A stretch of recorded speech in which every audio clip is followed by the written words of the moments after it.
What's that? Oh, Carmen's here, and oh, there's Gabrielle. Okay, she just sent it.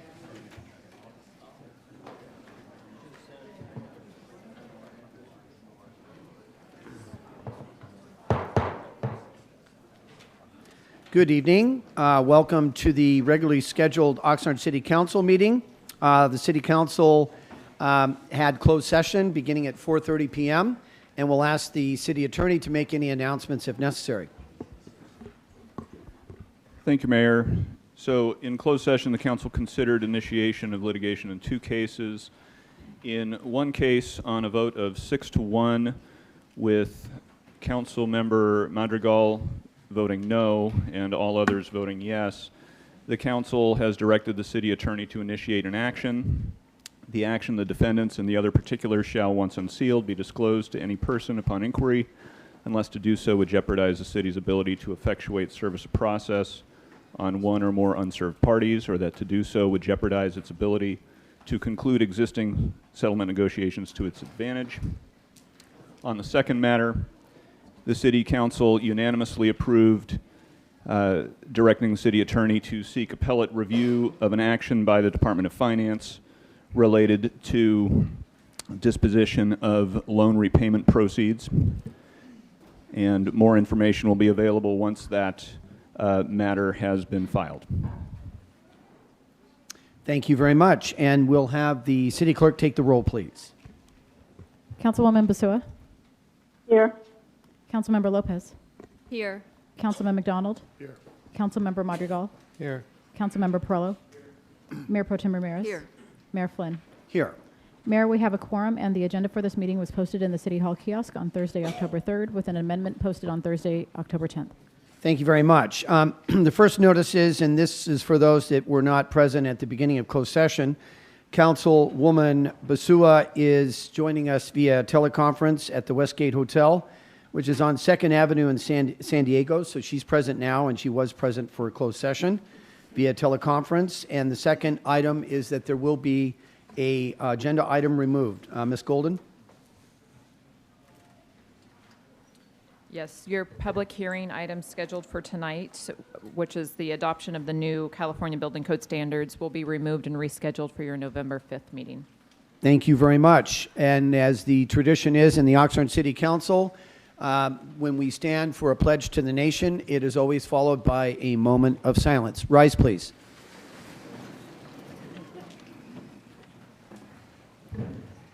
Councilman McDonald, can you lead us in the pledge, please? Please place your hand over your heart and join me in saluting the flag of our nation by saying, I pledge allegiance to the flag of the United States of America and to the republic for which it stands, one nation, under God, indivisible, with liberty and justice for all.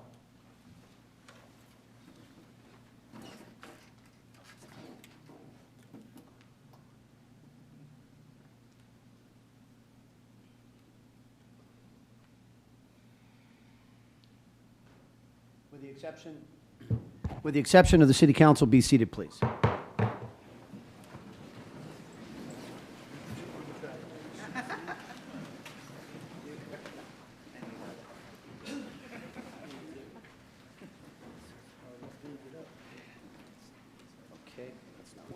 Is this micro? Yeah, now it's working. Okay.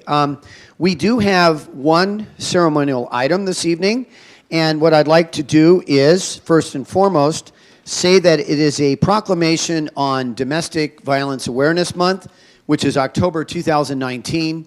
And to receive these proclamations, I'll ask for Sergeant Dave Walker of the Oxnard Police Department and Claudia Caseda from Lideras Campesinas to come up and receive these, please. Let's give them a round of applause as they make their way up, please.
Hi.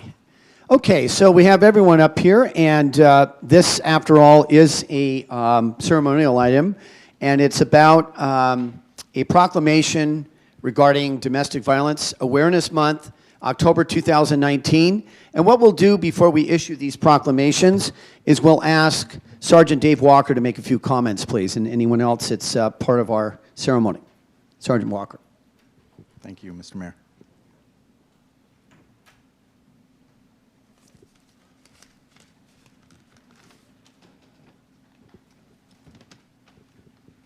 Once again, thank you, Mr. Mayor, Mayor Pro Tem, members of the City Council, and staff. Domestic violence affects millions of people every year from every race, religion, culture, and status.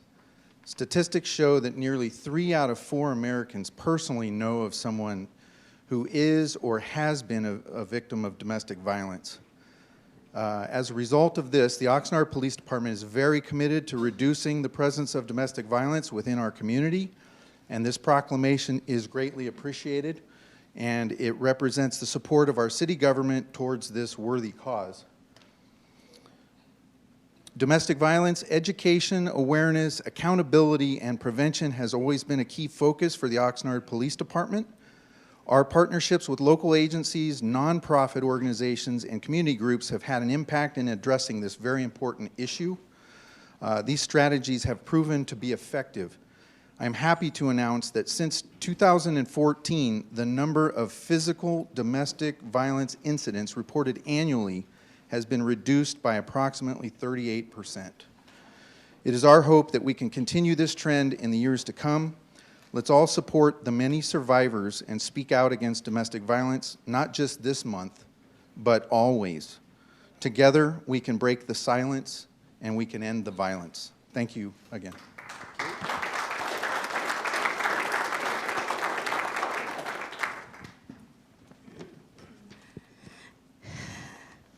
Good evening. My name is Olga Lidia Medina, and I'm a member of Líderes Campesinas from Ventura County.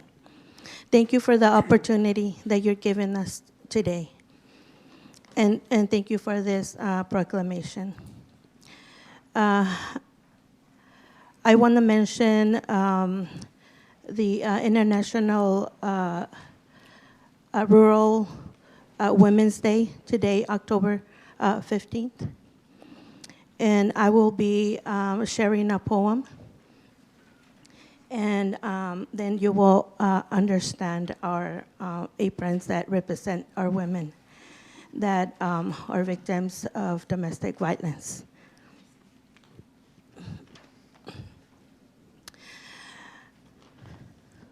So the poem says, I got flowers today. It wasn't my birthday or any other special day. We had our first argument last night, and he had a lot of cruel things that, he said a lot of cruel things that really hurt. I know that he's sorry and didn't mean it to say the things that he said because he sent me flowers today. I got flowers today. It wasn't our anniversary or any other special day. Last night, he threw me into a wall and then started choking me. It seemed like a nightmare. But you wake up from nightmares to find they are real. I woke up this morning sore and bruised all over, but I know he must be sorry because he sent me flowers today. I got flowers today, and it wasn't Valentine's Day or any other special day. Last night, he beat me up and threatened to kill me. Makeup and long sleeves didn't hide the cuts and bruises this time. I couldn't go to work today because I didn't want anyone to know. But I know he's sorry because he sent me flowers today. I got flowers today, and it wasn't Mother's Day or any other special day. Last night, he beat me up again, and it was much worse than all of the other times. If I leave him, what will I do? How will I take care of my kids? What about the money? I'm afraid of him, but I'm too scared and too dependent to leave him. But he must be sorry because he sent me flowers today. I got flowers today. Today was a very special day. It was the day of my funeral. Last night, he finally killed me. I was beaten to death. If only I could have gathered the courage and strength to leave him. The women's shelter could have helped me, but I didn't ask for their help. So I got flowers today for the last time. Thank you. So this our aprons, that's what it represents. This is the message that we want to give the women. Like this one, I made this one saying that Líderes Campesinas, that there is help, and one of the help is Líderes Campesinas. Thank you.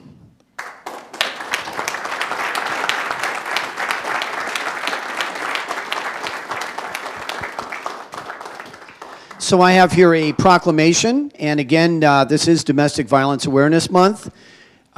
Domestic violence is a crime which affects all races, cultures, and social demographics, and has a profound impact on the family and the community. Whereas children that grow up in violent homes are believed to be abused and neglected at a rate higher than the national average. Only a coordinated community effort will put a stop to this atrocious crime. Domestic Violence Awareness Month provides an excellent opportunity for residents to learn more about preventing domestic violence and to show support for the numerous organizations and individuals who provide critical advocacy, services, and assistance to victims. Whereas the City of Oxnard Police Department and the community-based organizations are in a position to provide education, information, and services to assist victims in believing that they have a right to feel safe and to live free from violence at home and in the workplace. Whereas we recognize that survivors and victims of abuse, whose courage inspires us all, we recommit to offering a helping hand to those most in need, and we remind them that they are not alone. Whereas Líderes Campesinas and the City of Oxnard Police Department urge all of the residents to take a stand against domestic violence by raising awareness about this issue and the resources available to victims seeking an escape from abuse. And now, therefore, I, Tim Flynn, Mayor of the City of Oxnard, do hereby proclaim October 2019 as Domestic Violence Awareness Month in the City of Oxnard. We encourage all residents to participate in programs and outreach efforts aimed towards educating and supporting those who are victims of domestic violence. And we'll hand that to you, and thank you very much for your excellent work, and also to Dave Walker with the Oxnard Police Department, and thank you for your excellent work. Ladies and gentlemen, let's give them one last round of applause.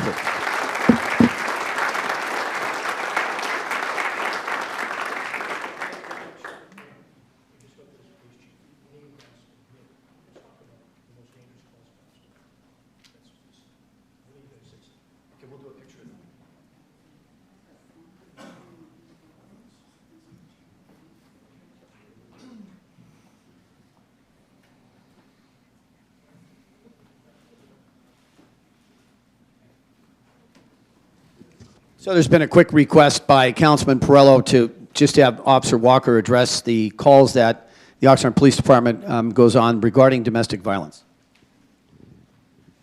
Just real briefly, yes, Councilman Perullo is definitely correct. I've been in law enforcement for nearly 26 years now, and it is the same now as it has been for 26 years. When our officers do respond to these calls for service, they are extremely volatile due to the emotions that are involved, and they can become violent. They're very, very dangerous for police officers. We've actually had an officer of our department succumb to injuries that he received responding to a domestic violence call. So please keep that in mind when our officers do respond to these calls, because they're very, very volatile, very delicate to handle. So thank you for bringing that up. Thank you very much. Thank you very much. We appreciate your participation. Thank you.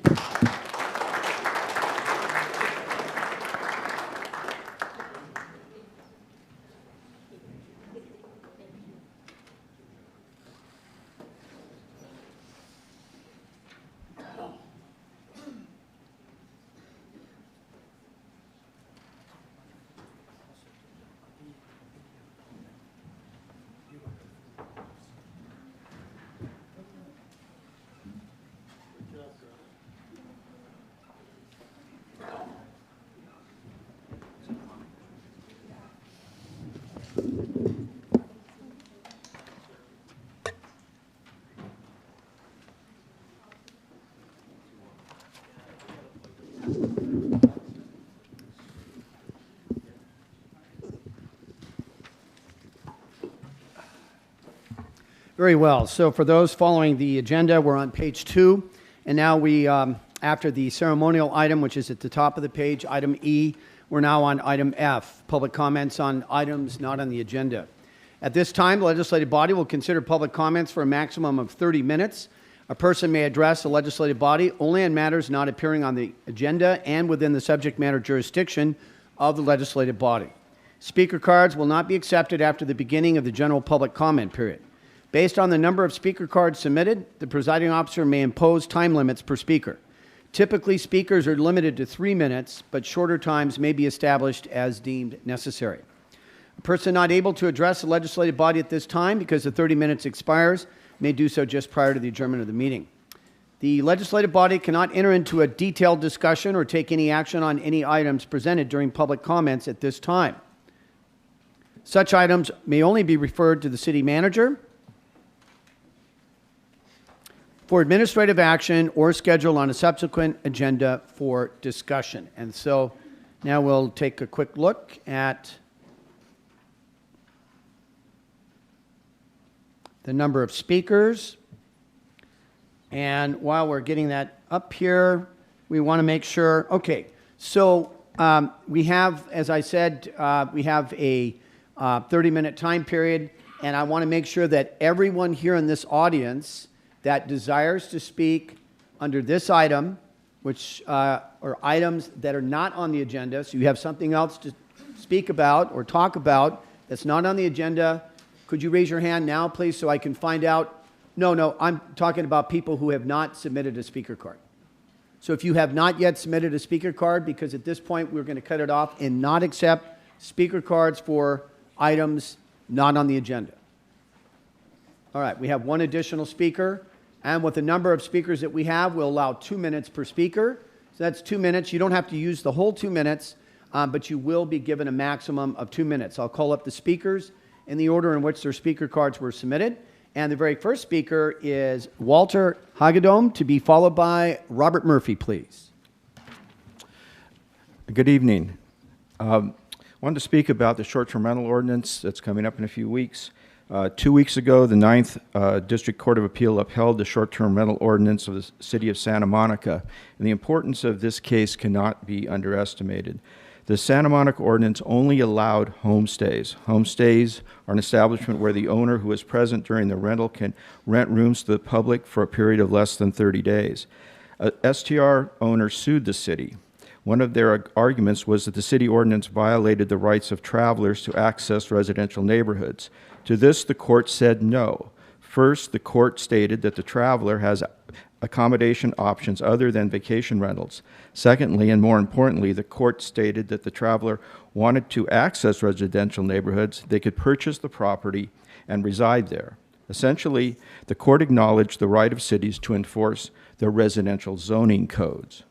In 1988, the Oxnard City Council approved Ordinance 2165 authorizing homestays, an establishment renting 1 or 2 bedrooms and called them homestays. Establishments with 3 to 5 bedrooms are called inns and were allowed in the R3 zone with special use permit. Transient occupancies in residential zones has been debated and voted on in this chamber 3 decades ago, and it was decided that strict limitations should be maintained to ensure the quality of life in the community.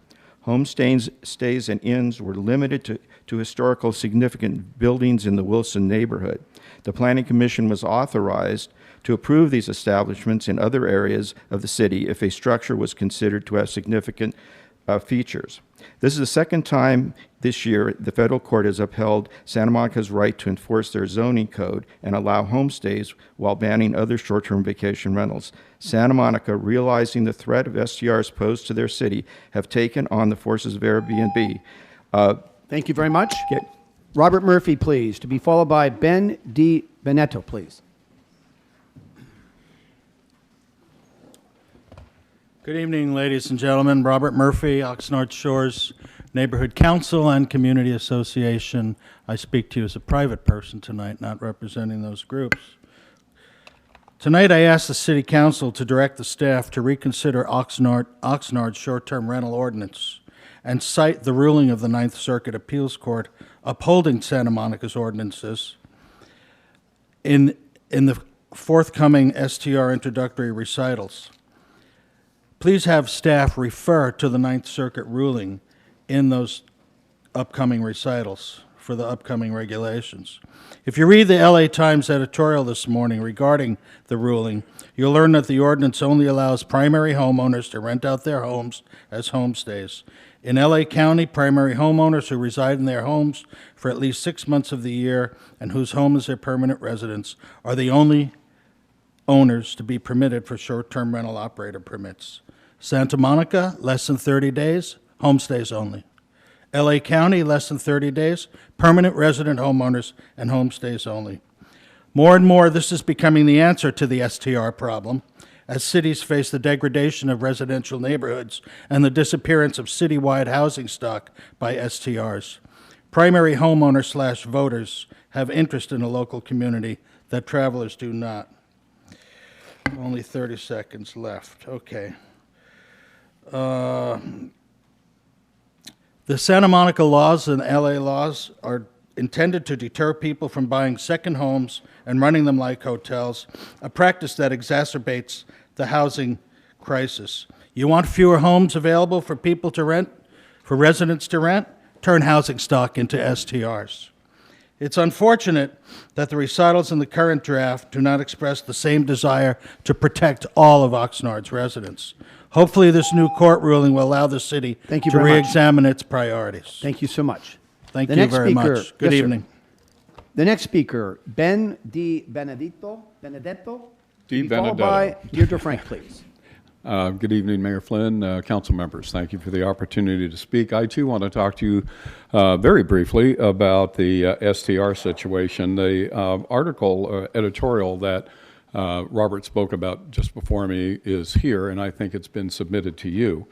We all know that we're having a difficult time trying to figure out a percentage basis on STRs. I think if we looked at the Los Angeles City ordinance where they talk about primary residence being available, homestays, and that kind of thing, it would really change the ratio in some of the neighborhoods where the STRs are really overloaded right now. Just to read one explanatory paragraph about that in the article, it says, Los Angeles Home Sharing Ordinance, which passed unanimously, strikes a balance between residents' desire to earn money to cater to out-of-town visitors and the need to prevent monthly rental units from being converted into de facto hotels. The law, which went into effect July 1, was with enforcement delayed till November 1, allows Angelenos to offer only their primary residence for short-term rentals and for no more than 120 days a year. Second homes and investment properties are not eligible for such rentals. Hosts have to register with the city, display a valid registration number on their advertisements, and pay the same 14% occupancy city tax imposed on the hotel. So when we're looking at what we're going to end up with, if this could be part of the discussion, it may help us work our ratios in various neighborhoods. Thank you. Thank you very much. And the next speaker, Deirdre Frank, to be followed by Ray Blattel, please. If Deirdre Frank were to reappear at the very end, we'll grant her her time. The next speaker, Ray Blattel, to be followed by Roberto Garcia, please.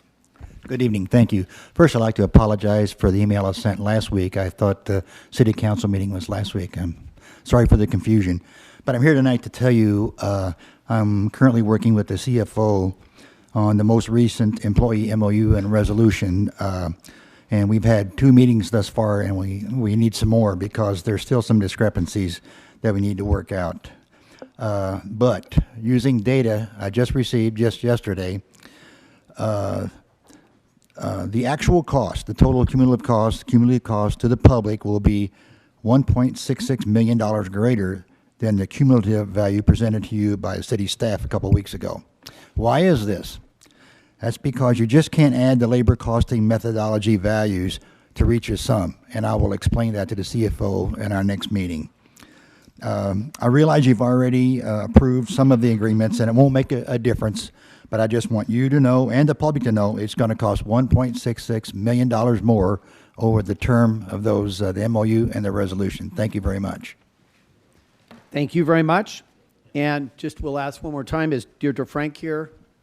Deirdre Frank is not here. Okay. And we'll call up the very next speaker, Roberto Garcia, to be followed by Robert Duchesne, please. Good evening, City Council members. My name is Roberto Garcia. I'd like to make a couple of recommendations into the downtown improvement projects that we have in mind. I'm a little concerned about some of the expenses that are proposed to be spent on the downtown improvements in reference to the $5 million that are in reserve for the improvements. One in particular is $195,000 to demolish the laundromat building. I just don't understand that. $195,000 to demolish a building, something that it could be turned into something else.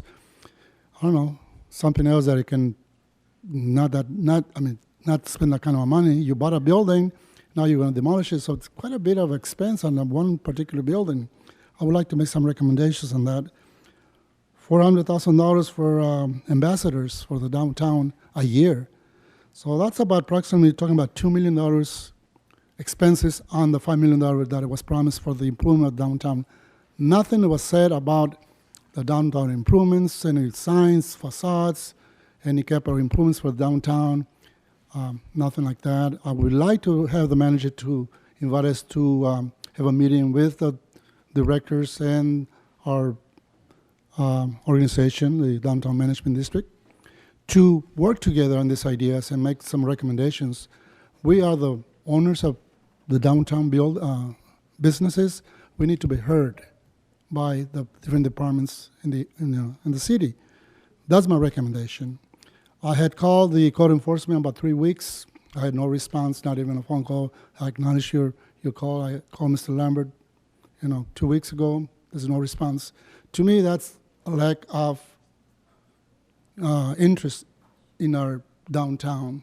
I would like to have communication with you daily, if it's possible. Thank you. Thank you very much.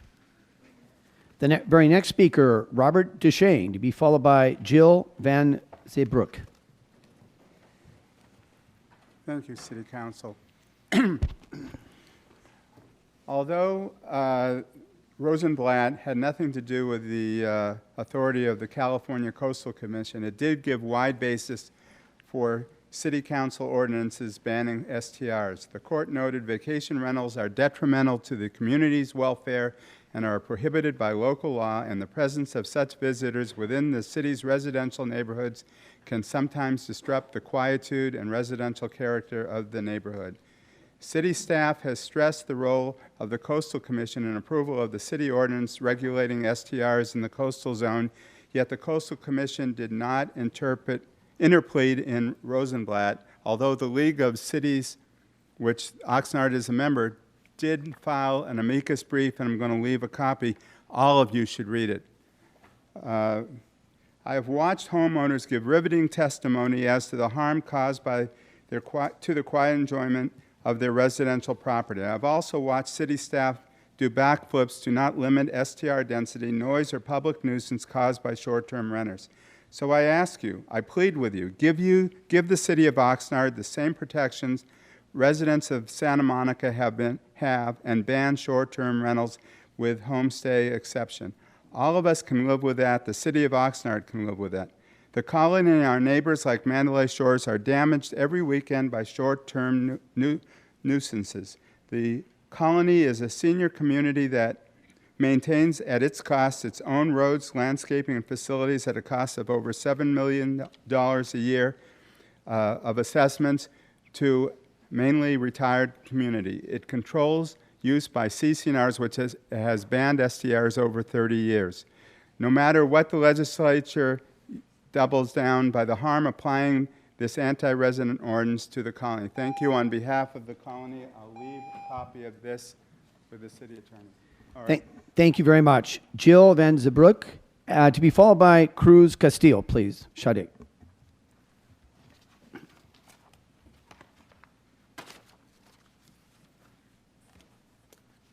Good evening.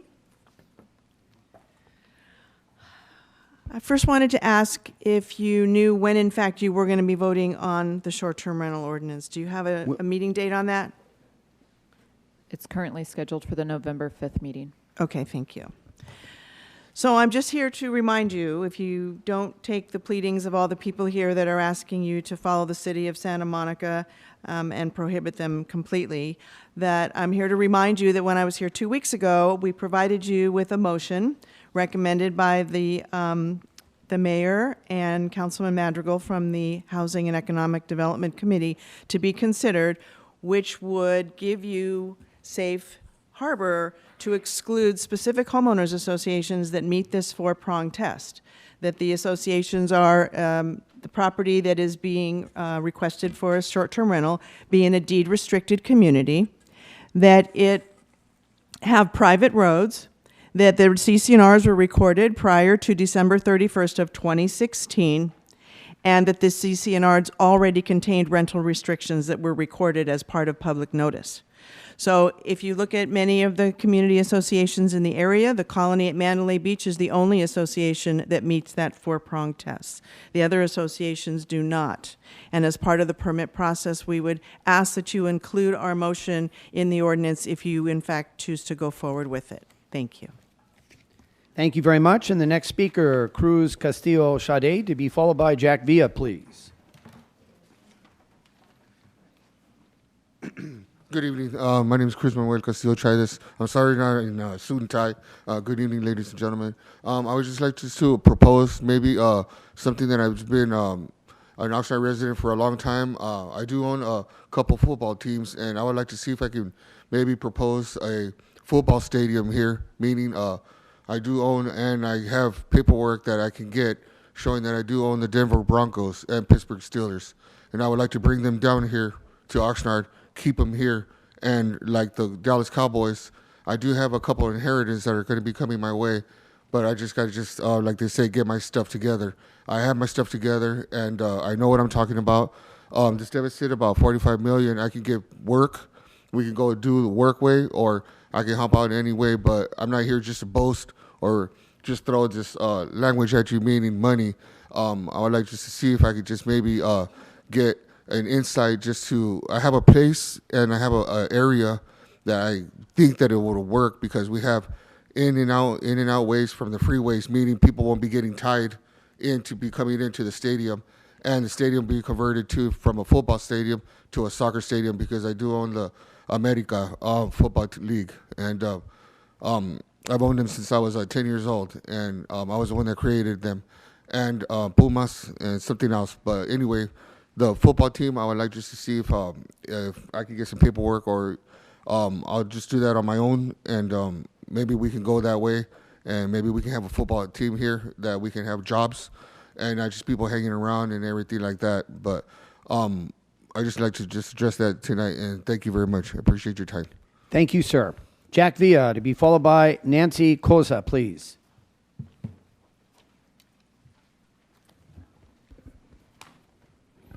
Good evening, Council. My name is Jack Villa. I'm the chair for the Hobson Park East neighborhood, and I just want to take this time to thank the volunteers that help us organize a cleanup we had this last Saturday with the Performing Arts Center, and there was about 40 individuals that came out to help.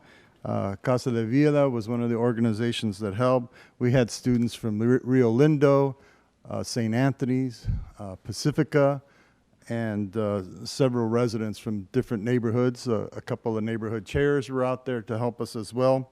So, and also I want to thank city staff and City Corps and for all the help, the materials they had. We just supplied the manpower.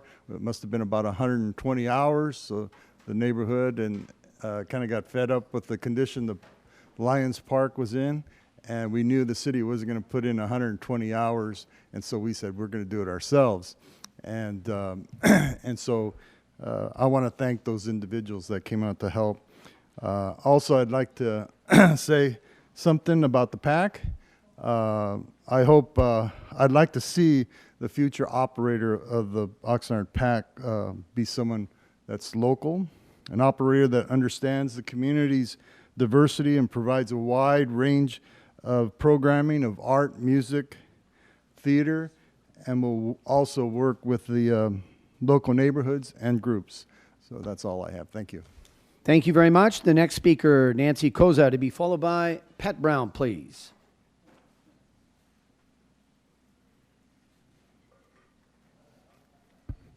Good evening. It's good to see everyone again. I brought you some of our Monarch Butterfly t-shirts, our Monarch Butterfly Festival t-shirts. This year, 2019, we're still going to be at the cemetery, and this year we're having a live Monarch Butterfly walk-in exhibit. So I hope that everybody can come out and see that. We're going to have like 50 monarchs in that area. I also brought you some posters and some flyers. I do have one request. Let me tell you real quick about the kite contest. We do have a kite contest. And You haven't said the date. I'm sorry? Say the date, please. The date. Oh, date. I'm sorry. It's November the 2nd from 10 until 2. Okay? And it's at the Pleasant Valley Historical Cemetery. It's off of Olds Road and Edding. And I do have flyers for anybody that's interested, and I'll leave those as well. And posters, if you want, I'll show you that. But we do have guests coming in from out of town. We have people and vendors coming in from out of town. And I am pointing them out to go Edding Road, Olds Road. And at Olds Road, I don't know if you've been down it recently, but it's been used as a dumping ground, and it really does not do well for people to come into Oxnard and see all this dumping coming. So it's coming from Santa Barbara, they're coming from everywhere. So please, if there's any way to get that cleaned up in Edding Road, there's mattresses and furniture and stuff that have just been dumped on the side of the road. If we can get that cleaned up, and maybe the front of the cemetery along the street, it could be kind of raked out too. I don't know what you can provide for us, but anything would be better than it is. And here's the poster, the flyer. AM PM is 100% KNS Rockstar. Thank you very much. Stop the Bullying campaign. Thank you. Pat Brown, to be followed by Lucy Cartagena, please.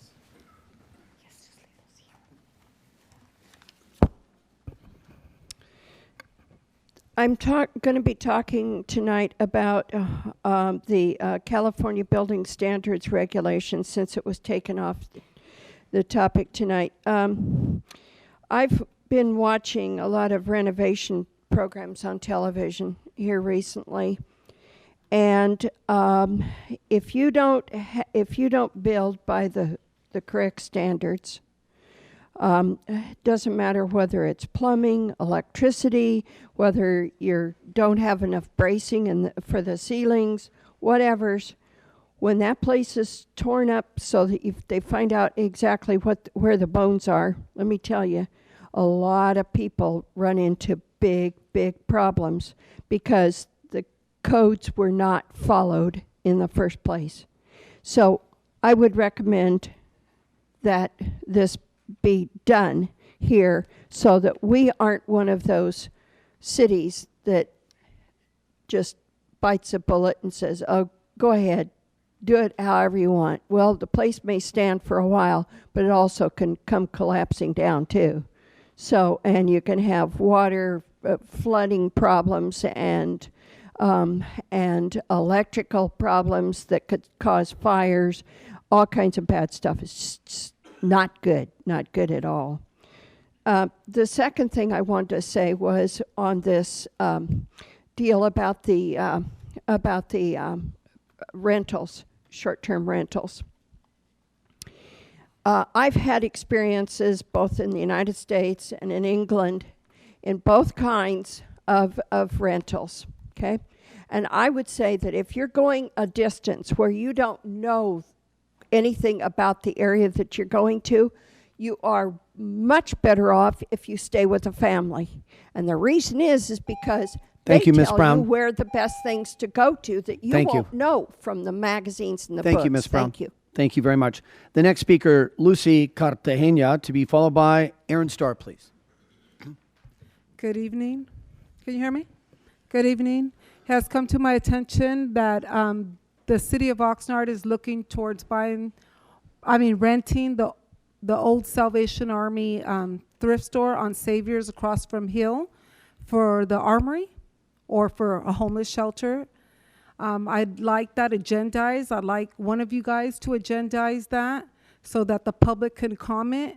If you guys are looking towards a 2-year possible rental at the old Salvation Army thrift store on Hill Street, that's across 2 liquor stores and in South Oxnard, it would impact more so the neighborhood in a horrific, I can't even imagine. What I want to know is that the city, that the council address the city to turn around and find out what is cost effective, why we can't keep using the armory, why would we leave a permanent shelter to go for a 2-year temporary shelter?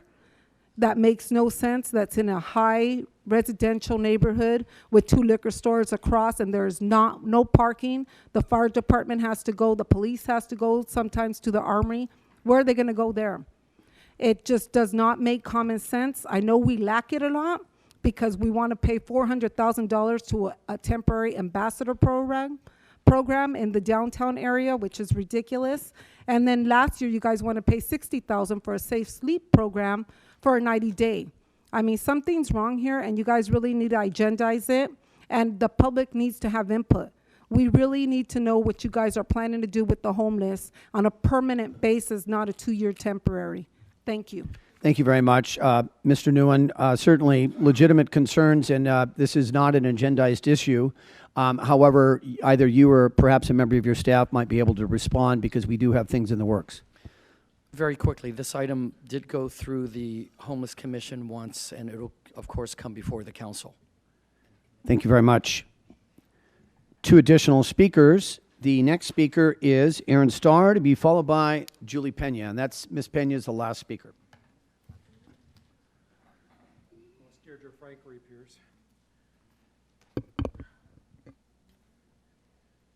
Ladies and gentlemen, a couple topics. I guess one thing I wanted to get a better understanding is how is it decided whether something comes to the council directly or whether it goes through the committee system first. About a year ago, we adopted Ordinance 2949, And it said, among things, besides all these council committees they were creating, it said, the city council shall adopt bylaws for each committee setting forth the powers and duties of the city council committees established in this section. So I was hoping to look up the bylaws of those committees to get a better understanding of how are things decided to come to a committee versus to the council directly. We have one agenda item coming to the council today, which, from best I can tell, never went through any committee at all.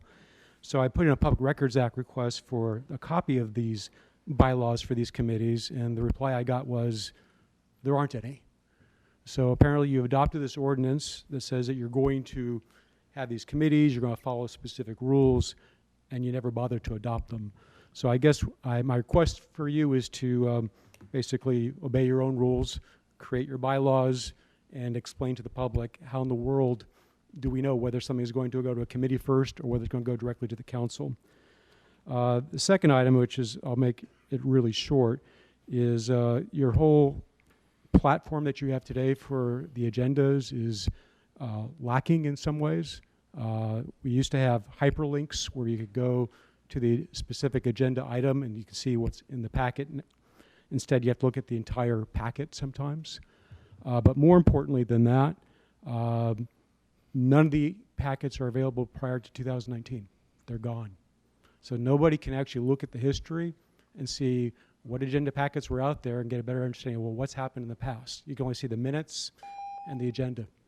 So I'm hoping that's just a transition, but I'd like to see that populated so the public can see it. Thank you very much. And Mr. Nguyen, prior to Ms. Pena speaking, maybe you could comment on the first question. I don't know if there were time constraints. I'm not sure about that, but we have had questions in the past about what goes to a committee first and what goes directly to the council. So without getting too far into it, we've been, as you're the chair of the Finance and Governance Committee, we've discussed the policies and procedures, and there we would be discussing bylaws a couple times, and it's coming back to that committee next week. Hopefully we'll finish it next week, and all those details will be there. Thank you very much. And if I could ask the city clerk about the recent changes, probably in the last few months, about not having the hyperlinks and then perhaps some of the information not being online any longer. So the links have been reinstated. During our transition from the old system to the new system, we had to kind of do a workaround where we were just posting the packet in full. But what you have to do is you go to the city's All City Meetings page. All of the meetings have a blue link. And if you click that, you'll be able to access the page where it has the individual links to each of the items. And then on the right side where it says files, that's where you can download either the agenda or the full agenda packet. Now it's true that it's still work in progress.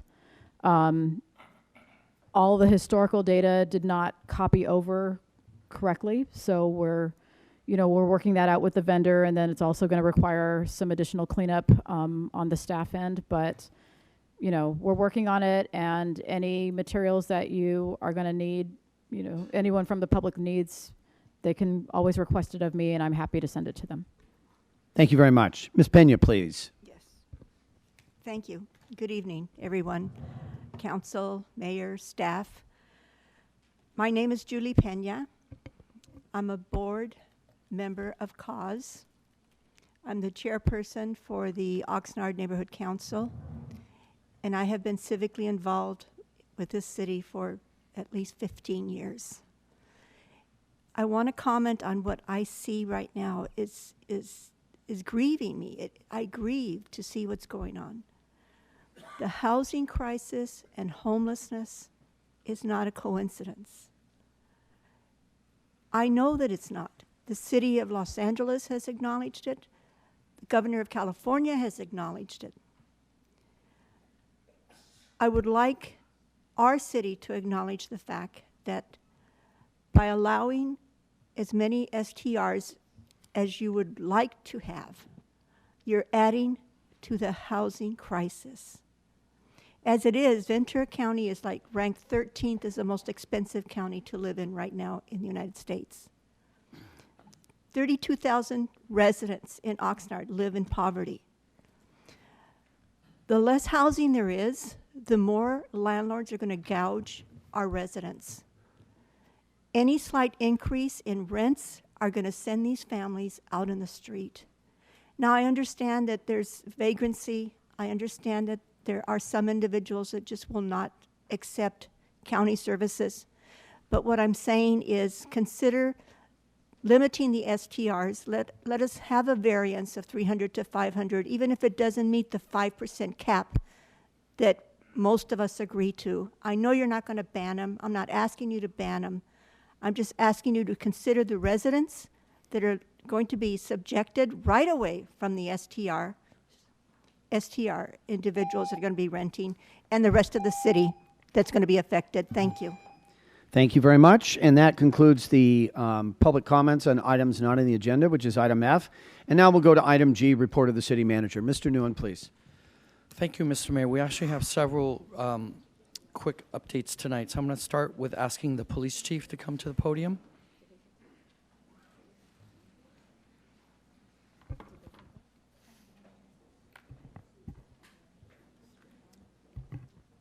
Yeah, okay. Thank you, Mayor, Mayor Pro Tem. There's a lot of challenges in our city, and you see that in these meetings. And a lot of times we forget that there's a lot of good things that are happening in the city as well. If you just watch the meetings on TV and you didn't see all the good things, you wouldn't get a full perspective of what's happening. In addition to what Jack Villa talked about with the cleanup of the park, there's also a big effort in the city on Saturday, and it was organized by 10 of our kind of senior pastors in the city. Started at New Life Community Church. There was about 10 churches involved. About 800 people came to that church and went out into the city, and they did just dozens of good deeds in the city.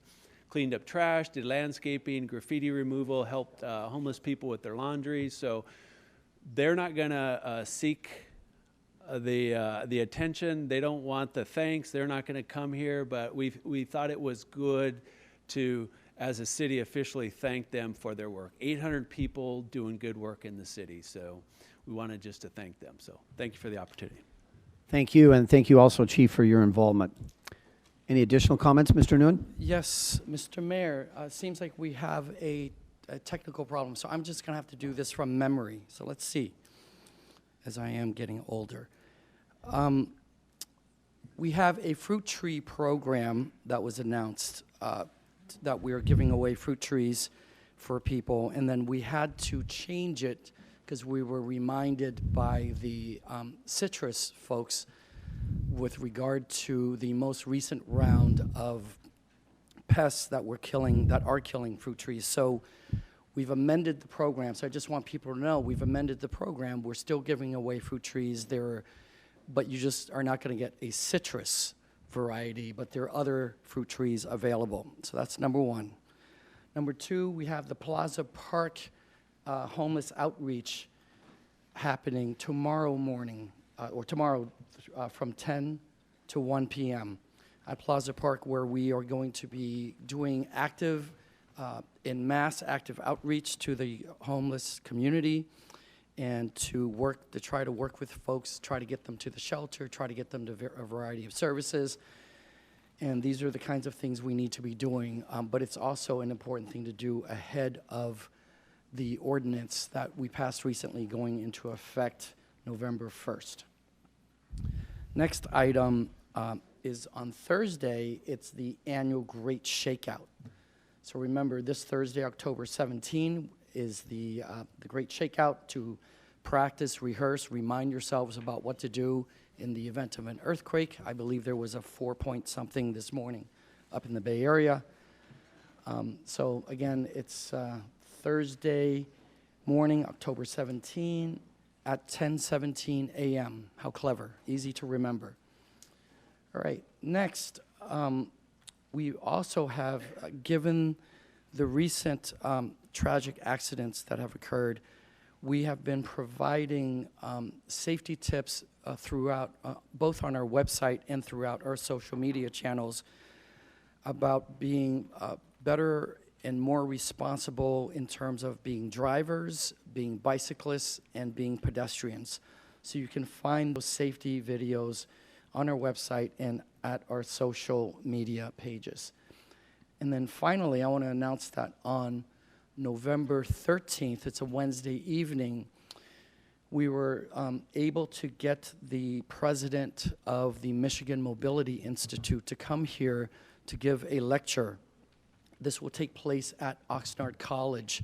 It is a partnership between the City of Oxnard, Oxnard College, the Ventura County Transportation Commission, the City of Ventura, and the City of Thousand Oaks. We are all collaborating. This is a discussion about the coming of the new era of mobility and the disruption of driving, parking, traffic, sales tax, land use, and jobs. So that's going to take place at Oxnard College, November 13th. Doors open at 6. Lecture will be from 6:30 to 8. It is free and open to the public, but you have to register. So we have the information on the website, and I can always provide it to you people here if you want. So that's about a month from now. So we're excited about that. And the premise there is for all of us, and by the way, given that we're collaborating with some of our sister cities and the County Transportation Commission, all of us are daily and weekly and monthly making public policy decisions that will have lasting impact into the future.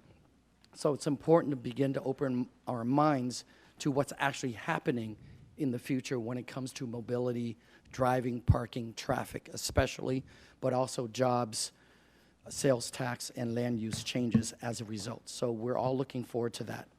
Thank you very much. Thank you very much. And thank you for those updates. And now we'll start with Councilman Madrigal, please. I'm sorry, we have one more quick update. Okay. We just wanted to make an announcement that we've confirmed a special meeting date for the Fisherman's Wharf project. That will be on a Thursday, November 7th, here in the council chambers. So again, November 7th, 6 o'clock, Fisherman's Wharf. Thank you very much. Councilman Madrigal. Thank you. Thank you, everyone who came out this evening. Sorry. Over the last 2 weeks, I had the pleasure of attending the Rio Lindo neighborhood meeting with Councilman Perello. Just so everyone in the neighborhood knows, your issues have been taken up with the city manager. Last week, I had the privilege of attending the Bryce Canyon North neighborhood meeting. I was around the area and decided to stop by. Very interesting perspective of what's going on in their neighborhood, and it was very informative on my part, knowing issues on the other side of the city. I had the privilege of attending the Green Alley Colonia project. It's to fix up the alleys in the neighborhood and make them more friendly to the neighborhood and easier to walk. It was well attended, many great ideas, and hopefully that project gets moving soon. Last Monday and Tuesday, I had the honor and privilege. I was invited by the Oxnard School District to attend a parent meeting, Monday at Ramona Elementary School and Tuesday at Cesar Chavez School. And it was a meeting with the parents over the tragic incident that happened on the corner of Anita and Cooper Road. At Ramona School, there was about 150 parents. At Cesar Chavez, there was about 75 parents. Biggest thing that came out from the meeting is, parents worry for the safety of their children. And ultimately, whatever your view on this is, the children do come first. That was their number one issue, was just the safety of their children. They did come up with a plan or so on and so forth, and hopefully we will have a joint meeting soon between the district, city, and the parents of these two schools. Last Saturday, I had the privilege of attending the Wagon Wheel grand opening. There is condominiums and townhomes for sale. Very nice townhomes, very nice condominiums. You do have a view of the Esplanade Mall or a view of the freeway. 2 weeks ago, I attended the Multicultural Festival, very well attended. Thank you. Yesterday, I attended the Knights of Columbus event, Civic Night. Thank Assemblywoman Jackie Irwin for her wonderful speech. And while I was there, I'll go a little bit over.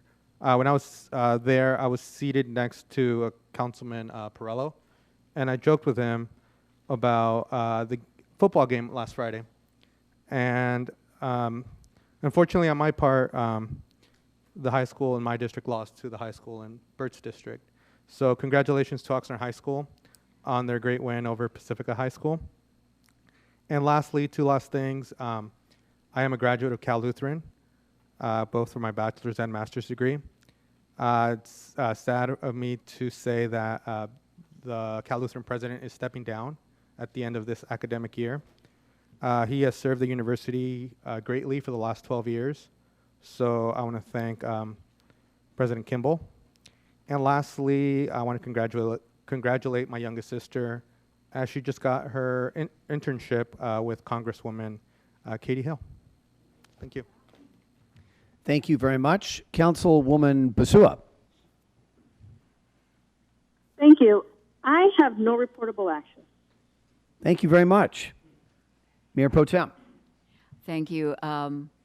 I also attended a few of the things that were mentioned by Councilman Madrigal, but also want to mention that last Saturday was I believe it was a really fabulous event of a National Association for the Advancement of Colored People.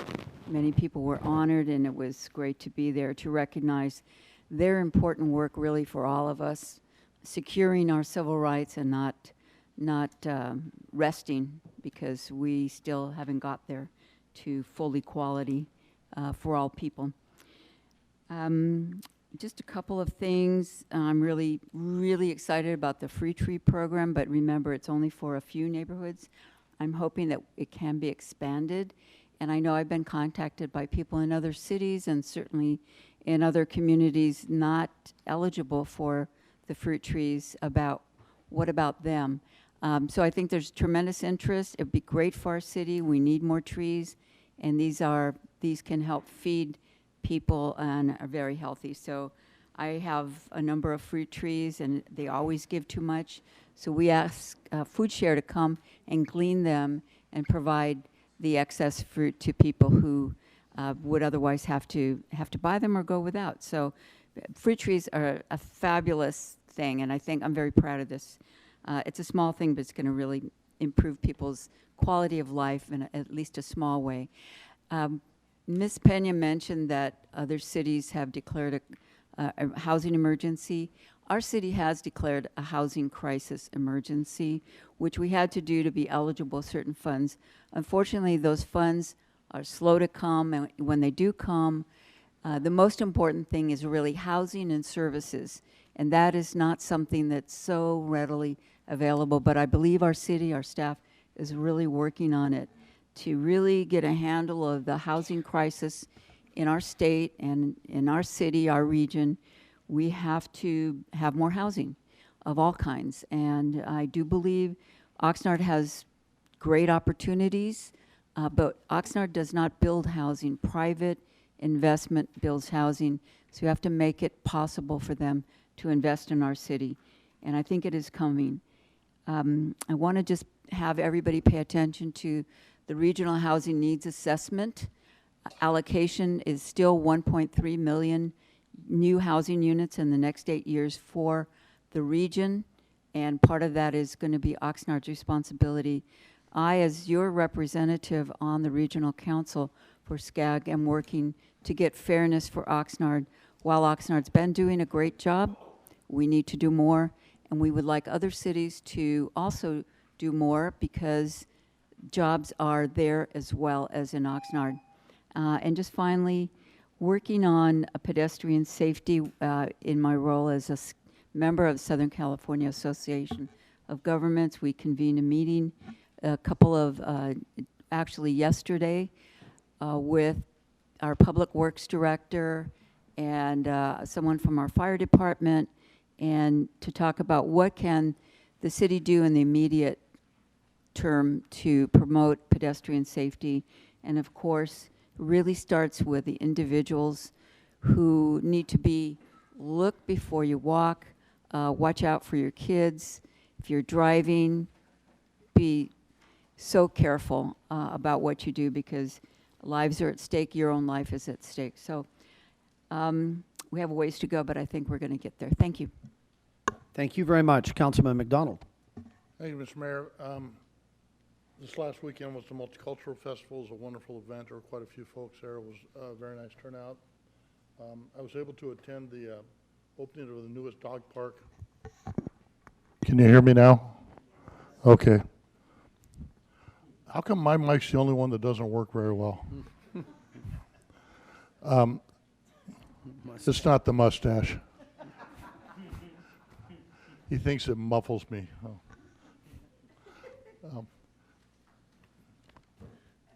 I guess I'm done with my report. I forgot what I was going to say. It was a wonderful dog park. I think we did an excellent job. It's probably the best dog park that we built so far.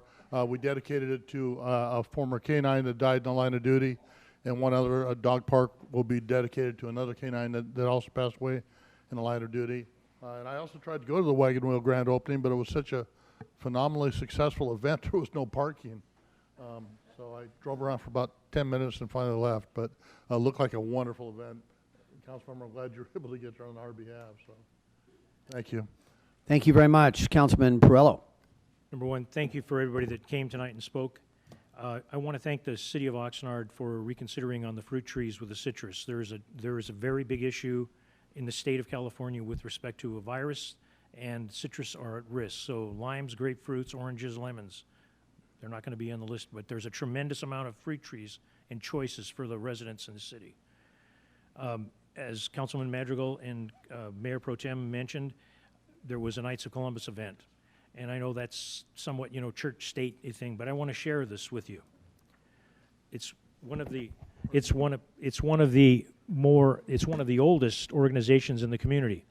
But last night it was announced when Jackie Irwin was speaking, the very first time a keynote speaker at that organization was a woman.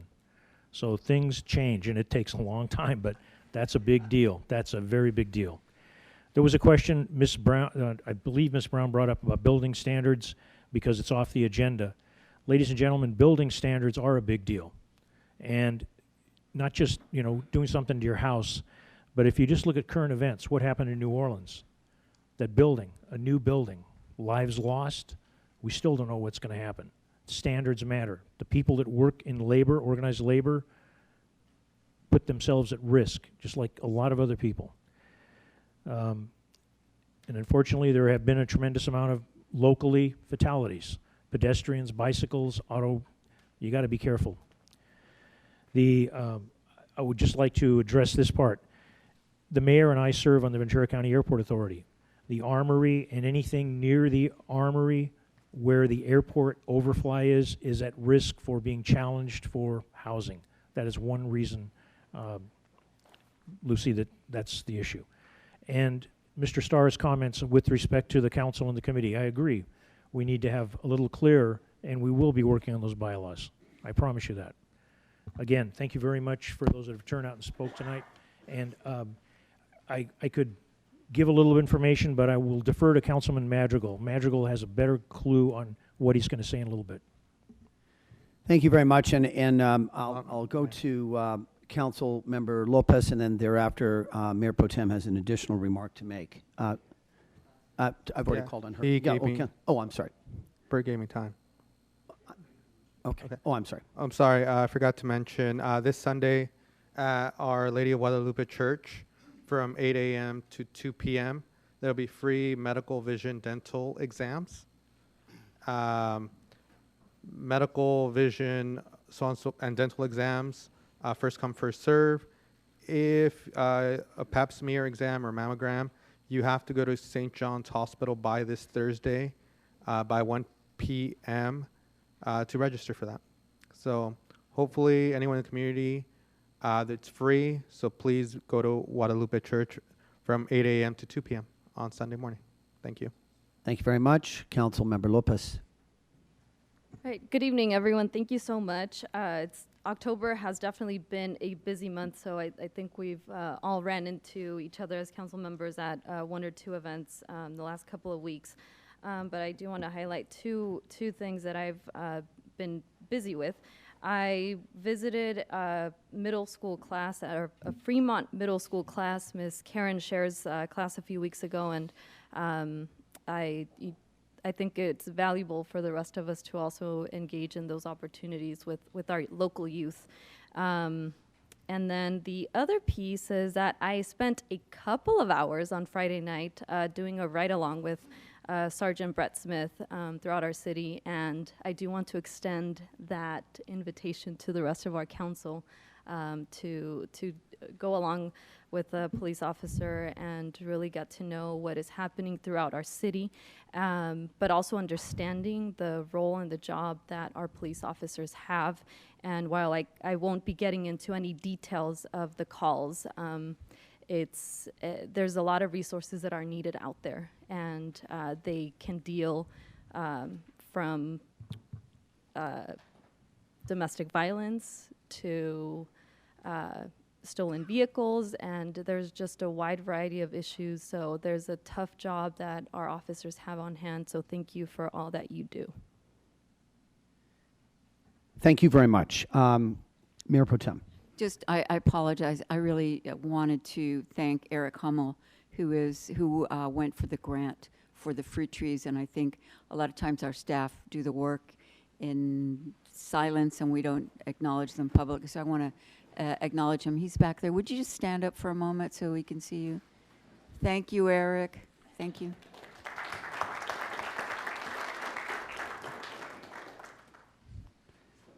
Thank you very much.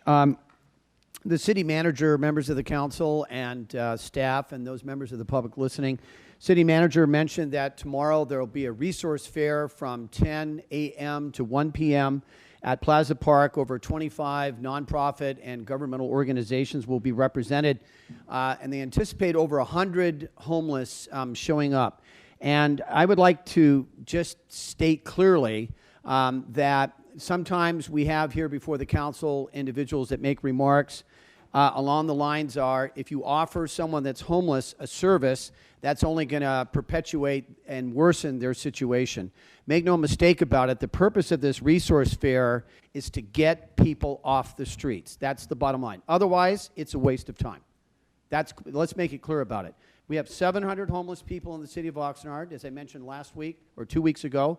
100 of them are currently being sheltered over at the Armory, and I'll make a comment about that in a second. And our goal is to have 0 homeless in the city of Oxnard. We have to be clear about that to the public. Otherwise, it just keeps going on, and people become hopeless over the situation. Second thing is, I would like to request from the city manager for, future reports. We should understand, out of the 100 people that we're housing at the shelter, how many of those individuals, because I know we have some success stories and we have to talk about that, how many of those individuals who might be drug or alcohol dependent or might have mental health issues, or they're just families that have lost their housing, whatever the situation is, how many of those individuals, or most importantly, too, veterans, how many of those individuals have we been able to successfully place outside of our shelter? Because the public needs to know, if we got 100 people over at this shelter, by gum, we better be getting those people transitioned into helping them, getting them out of their state of homelessness, opening them up beds at the shelters so that we get more people into that shelter. Next, the city manager's office has been working on trying to get more money out of Sacramento, and I am very active in that effort, and hopefully we'll have some announcements in 2 weeks. And finally, with our ordinance that's going into effect that will, in essence, disperse the homeless from Plaza Park, I am an optimist, but I can't even say in this regard I'm cautiously optimistic. I think the ordinance was needed. I voted for the ordinance. The council voted unanimously for the ordinance. But if this is only going to wreak havoc on the rest of the city, I think we need, Mr. City Manager, a backup plan by the police department, whether we have to shift resources to deal with the fact that We're not solving the homeless problem with this ordinance. We're simply dispersing those members. So just wanted to conclude with that. Okay, now we will go to the information consent agenda, and that is on page 2 at the very bottom. That's item K. We do have a number of items that are here for approval, and what is the pleasure of the council in the context of any of those items being pulled for discussion? Councilman Madrigal, do you have? No. Councilwoman Basua, do you have any of those items you want pulled for discussion? No. Mayor Pro Tem, Councilman McDonald, Councilman Perello, 6, 7, and 11. and Council Member Lopez. I do have a comment on 6. Okay, Councilman Perello, 6, please.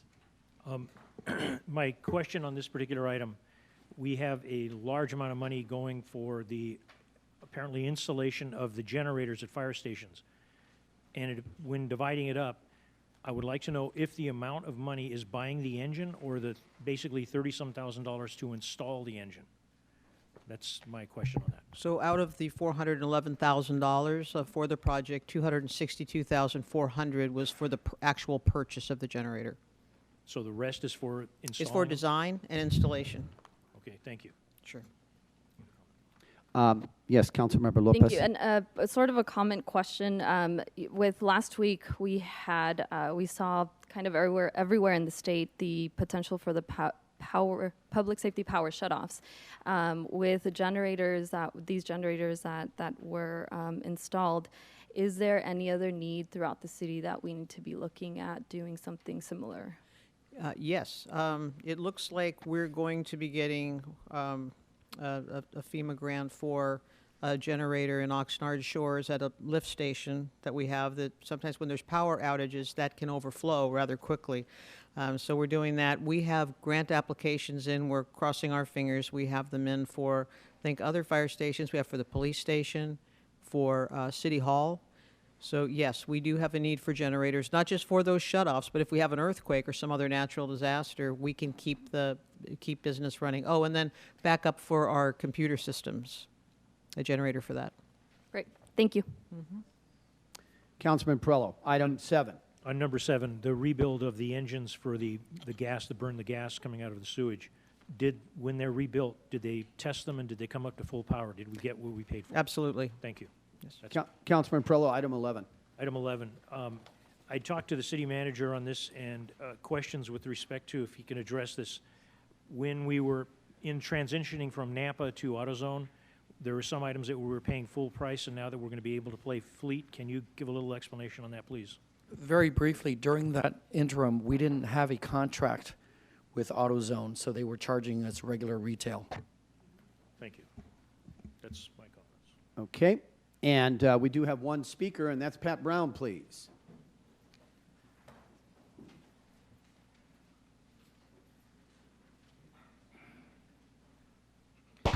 I have concerns on item 3, which is the Oxnard Performing Arts Center. I have questions on number 8, which is the recycling rubberized pavement grant, and number 9, which is Parks and Rec and the grant program for upgrading the some of the parks. I'm going to try and make this really fast. Okay, on the PAC, I was at the meeting, it's been about a month ago, when we all separated off and at round tables and all discussed the PAC and the opportunities that they have there and the capabilities that they have there. And I sat with a couple of people who were from New York City, performers from New York City, and had just moved out here. And so we put together a nice list of all the opportunities that we have there that probably would have otherwise got ignored. And I feel that the PAC does have the capabilities. They do have the premises. They can be successful in the future if we just hold on and keep trying to nudge in the right direction. I think this will work out very well. And number 8, the rubberized pavement.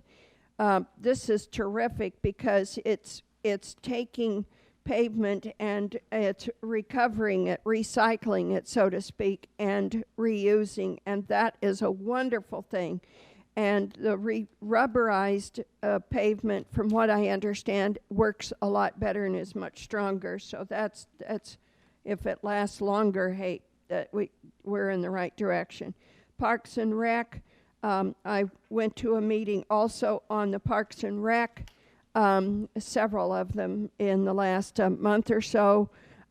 There's new plans and designs for the parks that we have, adding things that can be added to them to embellish them a little for very little cost. And my suggestion was, hey, get some of the residents who live here, who are into plants and know all about it, get people to volunteer their time to help to develop these parks the way we would like them done, because I don't feel that we have to pay people to come out to do stuff that we already have people that can do it and would love to give their suggestions and their help.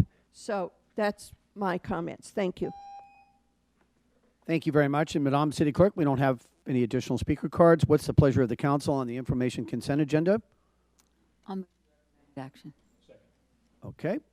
And Madam City Clerk, we have a motion by Mayor Pro Tem and a second by Councilman Perello. Councilmember Madrigal. Aye. Councilmember Lopez. Aye. Mayor Pro Tem Ramirez. Aye. Councilman McDonald. Yes. Councilwoman Basua. Aye. Councilmember Perello. Mayor Flynn. Aye.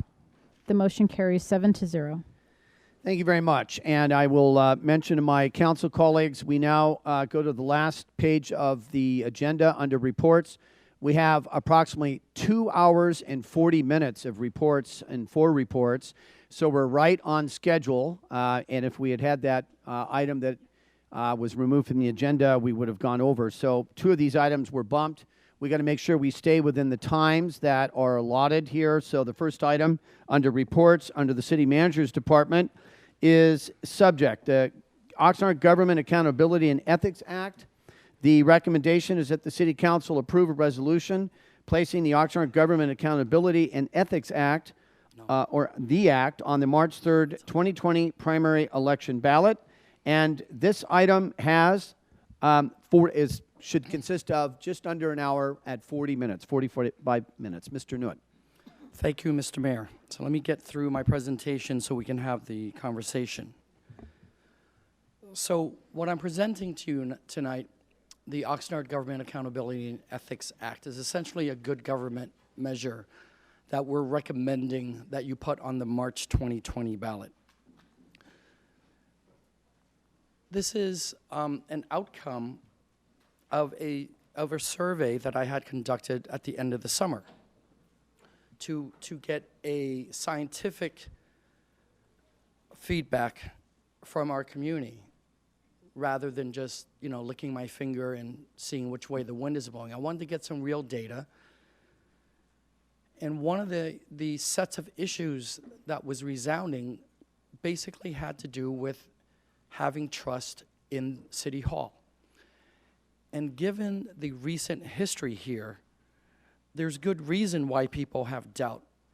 And it's going to take time for folks, our residents and our business community, to regain trust that we're on track, that we have a new administration, we have a very strong team, and we're doing the things necessary to turn this city around, and that it's going to take time. So some of these items are things we could just do. But the problem is, given the track record here, I believe it's important to institutionalize some of these items with regard to what the administration can do, and then these other issues with regard to campaign limits and gifts and term limits have to do with institutionalizing what we would want. And by the way, a couple of these are brand new. We've never had them before. So let me just start. This act, should you consider and decide to put it on the ballot for March 2020, very quick summary, would prohibit elected officials and planning commissioners from accepting gifts from lobbyists or city contractors. We currently don't have such a ban. It would also impose, for the first time that we're aware of, actual campaign contribution limits to elected candidates for elected office. We would require ourselves to post our contracts on the city's website, as well as the monthly financial reports on the city's website. And finally, to establish term limits for elected office. And we propose a 3-term limit for council and mayor, and also to change the mayor's term from a 2-year term to a 4-year term. So that's it in a nutshell. Now, let me go into a little bit of detail about the survey results. And it shows here that when we ask people about government accountability measures, it's an overwhelming yes that people want more of that here in Oxnard. So a little bit more detail. The ban on gifts for elected officials and planning commissioners to accept gifts from lobbyists and city contractors, again, it doesn't exist now. So this is a self-imposition. The contribution limit, again, as far as we understand, is the first time the city would be considering this. It doesn't exist. It simply doesn't exist. So what we're proposing is new and different. But I want to reiterate that it really isn't new and different in a lot of communities. There are many jurisdictions that have this. With regard to the putting monthly financial reports online, as well as the city's major contracts, that goes above and beyond what the state law requires, right? The state law right now only requires that that information is provided to the clerk and the council. It doesn't require that we post it on the website. But again, like I said, these are things we would want to do anyway, but given the recent legacy, I believe it's important to institutionalize these items and to put them to the voters so that only the voters in the future could change these and not the next city manager or the next city council. Excuse me, Mayor. Is that what you mean by institutionalized? Yes, sir. Thank you. And it's also a part of this transition. I mean, people, I know that at some point recently, it was debated about whether or not the city of Oxnard should change from an at-large city council to a district-based city council. So I'm sure there was plenty of good debate and exchange then, but the fact is, it happened. And we're going through that transition process, and we're still going through it to realign things to fit with the district. So this is just part of that transition as well. So that concludes my formal presentation. Thank you. Thank you very much. And what I'd like to do, ladies and gentlemen, is get the speaker input first. And I do have 4 speaker cards, so I'd like to hear from them first. And I'll call them in the order in which their speaker cards were submitted. The very first speaker is Jeff Burham, to be followed by Gabriel Turan, please.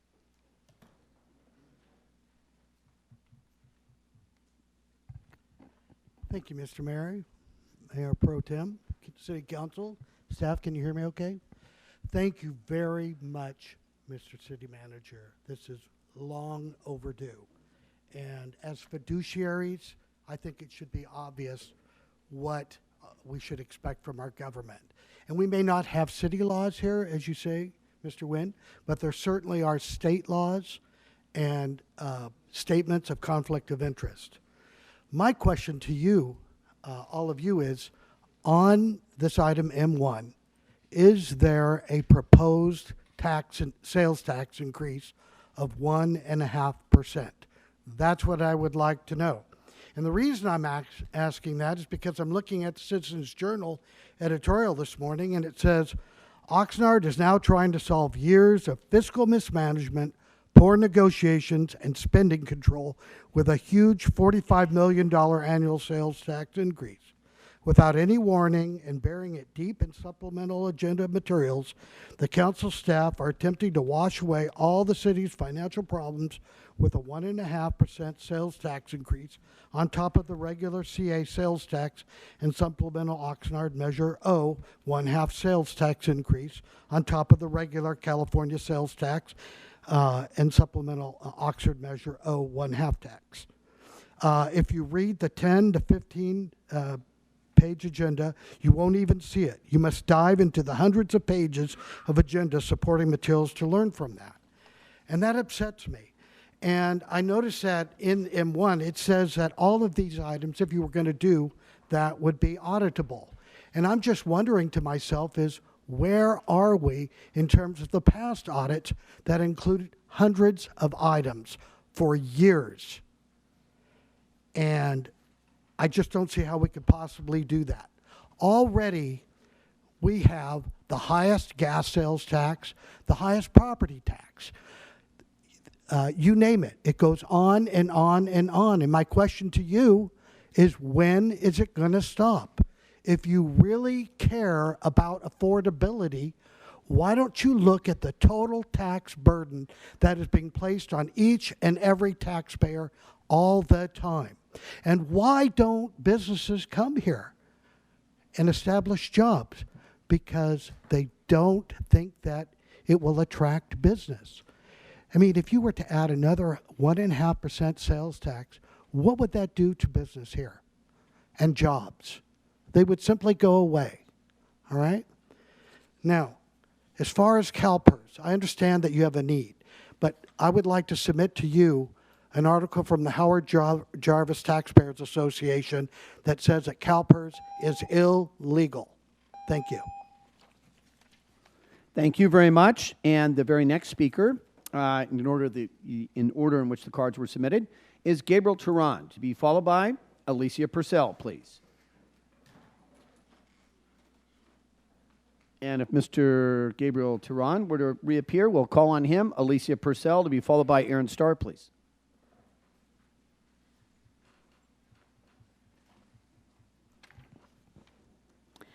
So earlier this year, Aaron Starr and I submitted the text of 5 measures that we're qualifying for the ballot. And after the city saw our measures, suddenly they decided to use taxpayer money to conduct a survey to try to figure out a way to undermine the citizen initiatives. So one of our proposals is term limits for the city council, capping consecutive service at 2 4-year terms, which is a total of 8 years. In a recent VC Star story, the city manager stated his opposition to term limits, claiming that our term limit initiative, quote, implies that the voters can't be trusted to pick the best candidate, end quote. On January 23rd of this year, after Aaron and I discussed one of our proposals with Mr. Newing, we received an email from him in which he wrote, and I quote, "I do not believe in managing or governing through the ballot initiative process," end quote. Yet here he is tonight proposing a ballot initiative that includes term limits. Why would he do that if he doesn't believe in either the initiative process or in term limits? Well, the reason is it's, of course, a political game. So the reality is that in spite of all the window dressing that he's put on this measure, it's really just an Incumbent Protection Act in disguise. It has the appearance of term limits, though our measure will propose an 8-year cap and his has a 12-year cap. However, in the city's proposal, an elected official can dodge around the term limits by merely switching from a mayor seat to a district seat every so often. So it's not really a hard limit, like you would think term limits would be. To make his proposal seem more appealing, it states it will require the city to post monthly financial reports online. Well, that sounds good. But compiling monthly financial statements is already a requirement today, and the city refuses to do it. You might recall our organization is suing the city to make them comply with even the bare minimum requirements of that state law, because it's not being done. So the city manager could just start doing this today. He doesn't need a vote. He doesn't need to go to the ballot. Why doesn't he just do it instead of telling the voters he'll comply with the state law only if the voters agree to his phony term limits proposal?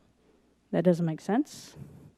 The city manager's proposal would prohibit officials from accepting gifts from lobbyists or contractors, but the VC Star report seemed to say that there is such a prohibition already today. Lastly, the city manager's term limits proposal, in theory, sounds like reform to some, but we see with federal limits that well-connected folks know how to get around that, and the only people disadvantaged by it are challengers. So all these are designed, to be fake reforms that are really just incumbency protection measures. Thank you very much. And the next speaker is Aaron Starr, to be followed by Angel Garcia, please. People tell me I should feel flattered, since the drivers for this measures are largely the ideas I've been putting forth. They're not as well executed, though. The person who wrote this measure was either very hasty or candidly does not know the Political Reform Act particularly well. It refers to filings with the Fair Political Practices Commission, but most campaign filings are with the Secretary of State. It uses terms that have no definitions. Broad-based political committee is one. That's a term that doesn't even exist under state law, so I have no idea what that term means in your proposal. It appears that the intention of the measure is that it will also apply to candidate-controlled ballot measure committees, and there's some real constitutional questions there. There was a Supreme Court case back in 1981 called Citizens Against Rent Control versus City of Berkeley that held that contribution limits for ballot measure committees are unconstitutional. In California, the Fair Political Practices Commission tried to impose limits on candidate-controlled ballot committees. This was back when Schwarzenegger was governor, and a Superior Court at the time cited the Berkeley case and held that the limits weren't permitted.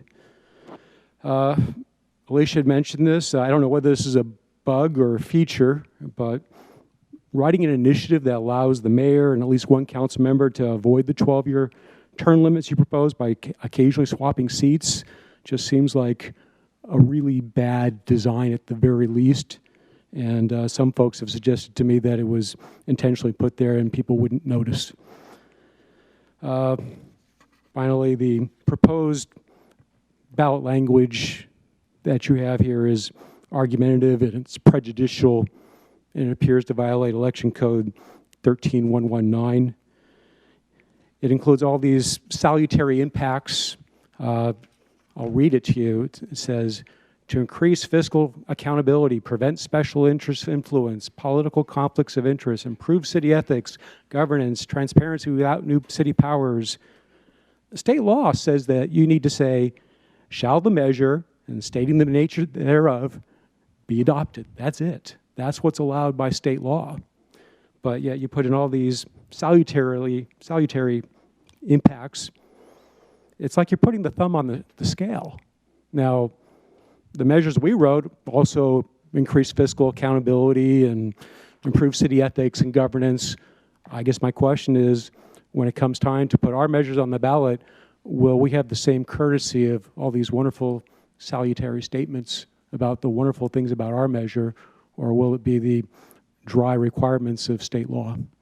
Thank you. Thank you very much. And the last, actually we have two additional speakers, Angel Garcia and Pat Brown, please. Good evening, council members, Mayor Tim Flynn, council members and city staff. My name is Angel Garcia. I would just like to take a moment to commend the city manager and the city manager's office and really moving the city a step forward. You know, the definition of a public servant is to be public, and I think to be transparent and honest with the citizens of Oxnard, and I think this is a great step moving forward, and ethics is very important, especially in city governance. So I'm really look forward to see what the voters have to say when this comes onto the ballot.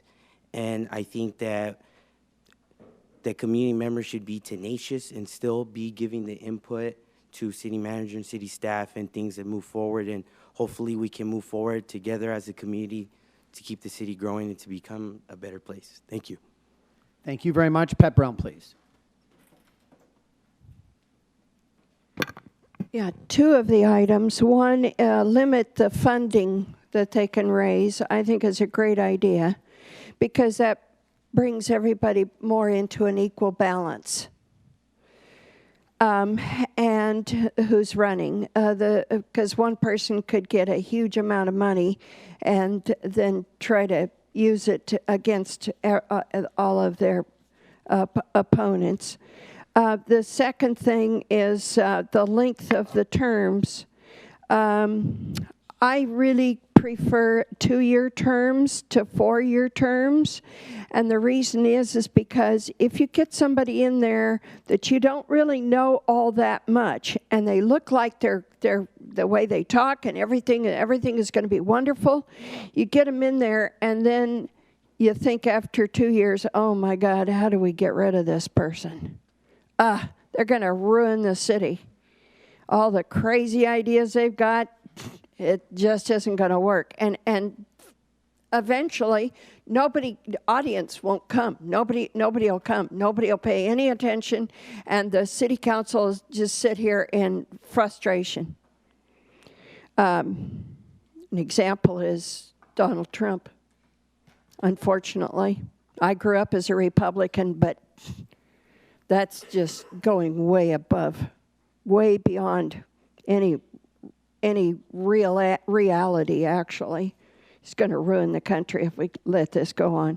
So that's just my personal opinion. But, which doesn't mean diddly squat. But anyway, I just feel that the 2-year term is much safer. And if the mayor can't do what he needs to do in 2 years, then he has another option. He can go and run for another 2 years. But 4 years at once with no ability to get rid of this person who's causing all kinds of terrible things in the city, I think that's a bit much. Thank you very much. Thank you very much, and that concludes the speakers on this item. And now we'll have the City Council weigh in on these proposals. And before we do that, I would just ask, some issues were raised by the speakers, Mr. Nguyen, and I wanted to give you an opportunity first to address any of those comments before the council members weigh in. No, I'll wait for your discussion. Thank you very much. Why don't we start with Councilmember Lopez? Bert, you better come back. I thank you for this information. I think these are very important and valuable steps for our city to move forward, and I think there is a great benefit in what we will be able to do in the future. And I do acknowledge Ms. Brown's comment, regarding the term limits, and there's arguments for both sides, at least for the mayor's position, whether it's 2 or 4 years. But I think 2 years goes by a lot faster than we can imagine. And to ensure that someone is focused in the position, I think the 4 years would be appropriate, just to maintain that consistency. And there was a comment that was mentioned about jobs in the area. Mr. Burham, I'm not sure if you've read, there was a report that was put out earlier this summer by the Economic Development Collaborative on the business migration patterns. I would recommend you take a look at that if you haven't. But thank you for your comments. Thank you very much. Councilman Perillo. I appreciate the limited number of speakers that took an opportunity to address this. Mr. Starr, speakers, Mr. City Manager, if there is an issue with a mistake with respect to fair political practices for Secretary of State, I trust that if there is a mistake, we will correct it. I would like to address the issue of the mayor for 4 years. It is a tremendous effort to run citywide. Okay, so we're not supposed to, I'm not feeling sorry for anybody that runs citywide. The mayor runs citywide, the clerk runs citywide, and the treasurer runs citywide. What I will say with respect to the mayor only having 2 years and the concern that one strong man is going to call the shots, we're fortunate that we have 7 members on this council. The mayor can be outvoted. It doesn't often happen, but the mayor can be outvoted. And if we have districts that have elected officials from those districts that are paying attention and see something different from what the mayor sees, they can outvote him. 4 is bigger than 3. The issue with on the very first page of the staff report, in my opinion, the reason that we're here, underneath the background, the third paragraph underneath the background, it starts out, the current city administration is working to overcome a decades-long record of mismanagement and have made significant strides in reforming key areas of the government. I believe that. You can't see everything that's going on, but I believe that this would be helpful. I do understand that if Mr. Nguyen made some comment in an email that he was against the initiative process and now we find things, ladies and gentlemen, everybody changes their mind at some time or other. It could be a mistake, it could be planned, it could be whatever. We will never get in another person's head or heart. But I support this. I think there needs to be some serious issues with respect to not so much necessarily how the elections are won, the money, but there are ways to fix things up. And as a person that's run elections and lost an election and also won, other members have lost elections.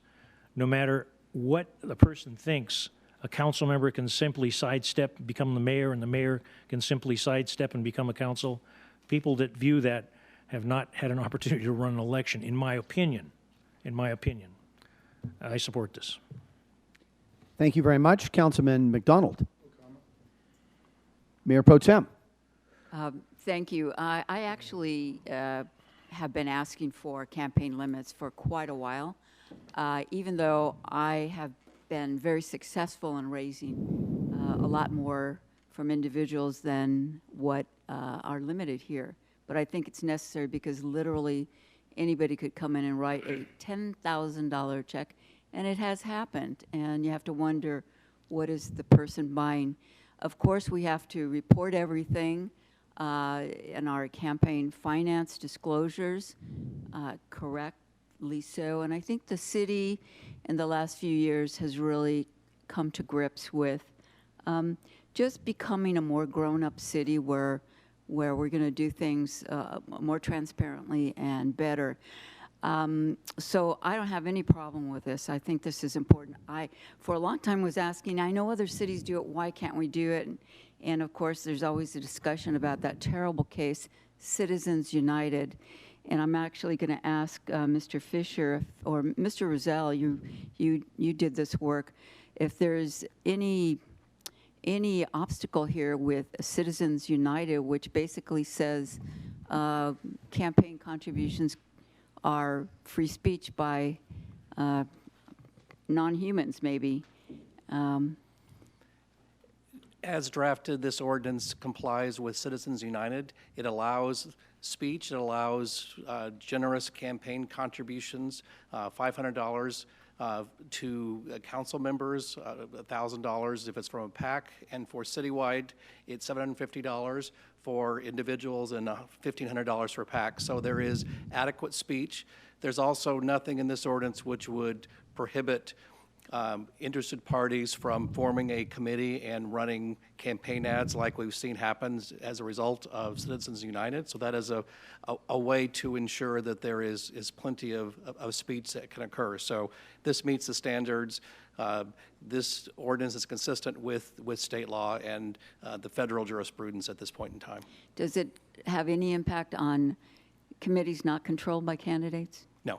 No. So a committee run outside of a candidate's control could receive thousands of dollars in excess of the limits here, correct? That is correct. Yeah. So I think that's always the issue. But when you know who's giving, that's important. The other thing, thank you very much. The other thing that I think 3 terms is a good length. I think, as Councilwoman Lopez says, the time goes very quickly. Certainly in our city, it has taken us a long time. It was mentioned all of the things we needed to do with the management, the findings that we are still dealing with the state controller, and they're worked on diligently, but we need to probably put more staff on that, and I've talked to city manager and to financial staff about that. And just finally, I would say, I think a 2-year term for a mayor in our city is not adequate. That is something also I thought we should try to get it changed to 4 years at least, to be consistent with the council members. It is, it's just really, the time goes very quickly. It's hard to do a campaign every 2 years. That's what our Congress people have to do. And boy, are they out there, the moment they get elected, having to raise money. And really, money, it's too bad that it takes money to run for office. And unfortunately, it does. But the more transparency, the better. And I do support this. Thank you. Thank you very much. Councilwoman Basua. Thank you. Thank you to staff, to the city manager for his presentation. I do have a few questions.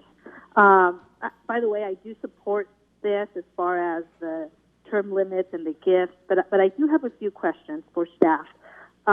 In regards to gifts, I mean, and I will support this. My question is, do lobbyists or contractors bring in gifts to city staff?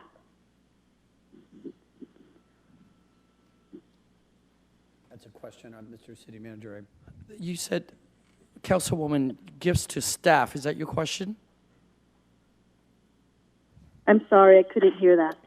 Your question is, do lobbyists or contractors try to give gifts to staff or to elected officials, or both? To staff. In my experience, it hasn't happened here in Oxnard, but yes, of course they do. Okay. For example, inviting you to the, the Super Bowl or something. I'm so sorry. It's really hard to hear. I'm sorry. One example would be being invited to the Super Bowl. Okay. Okay, yeah, well, I'm talking more about, just things that are being brought in to City Hall. For example, a contractor might be doing business with the city, and he's just bringing in stuff to staff. I'm just wondering about those kinds of gifts.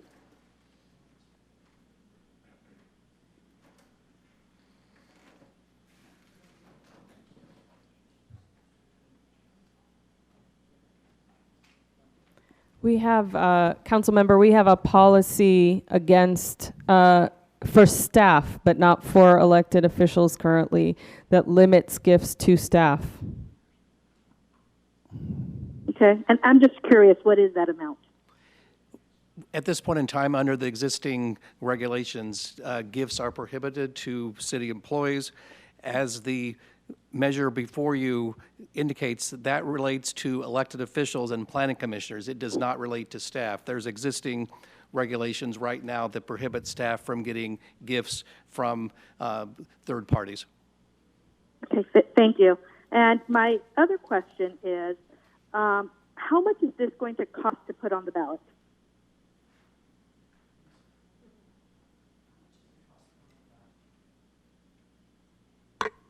So the estimate that I received from the county was $110,000.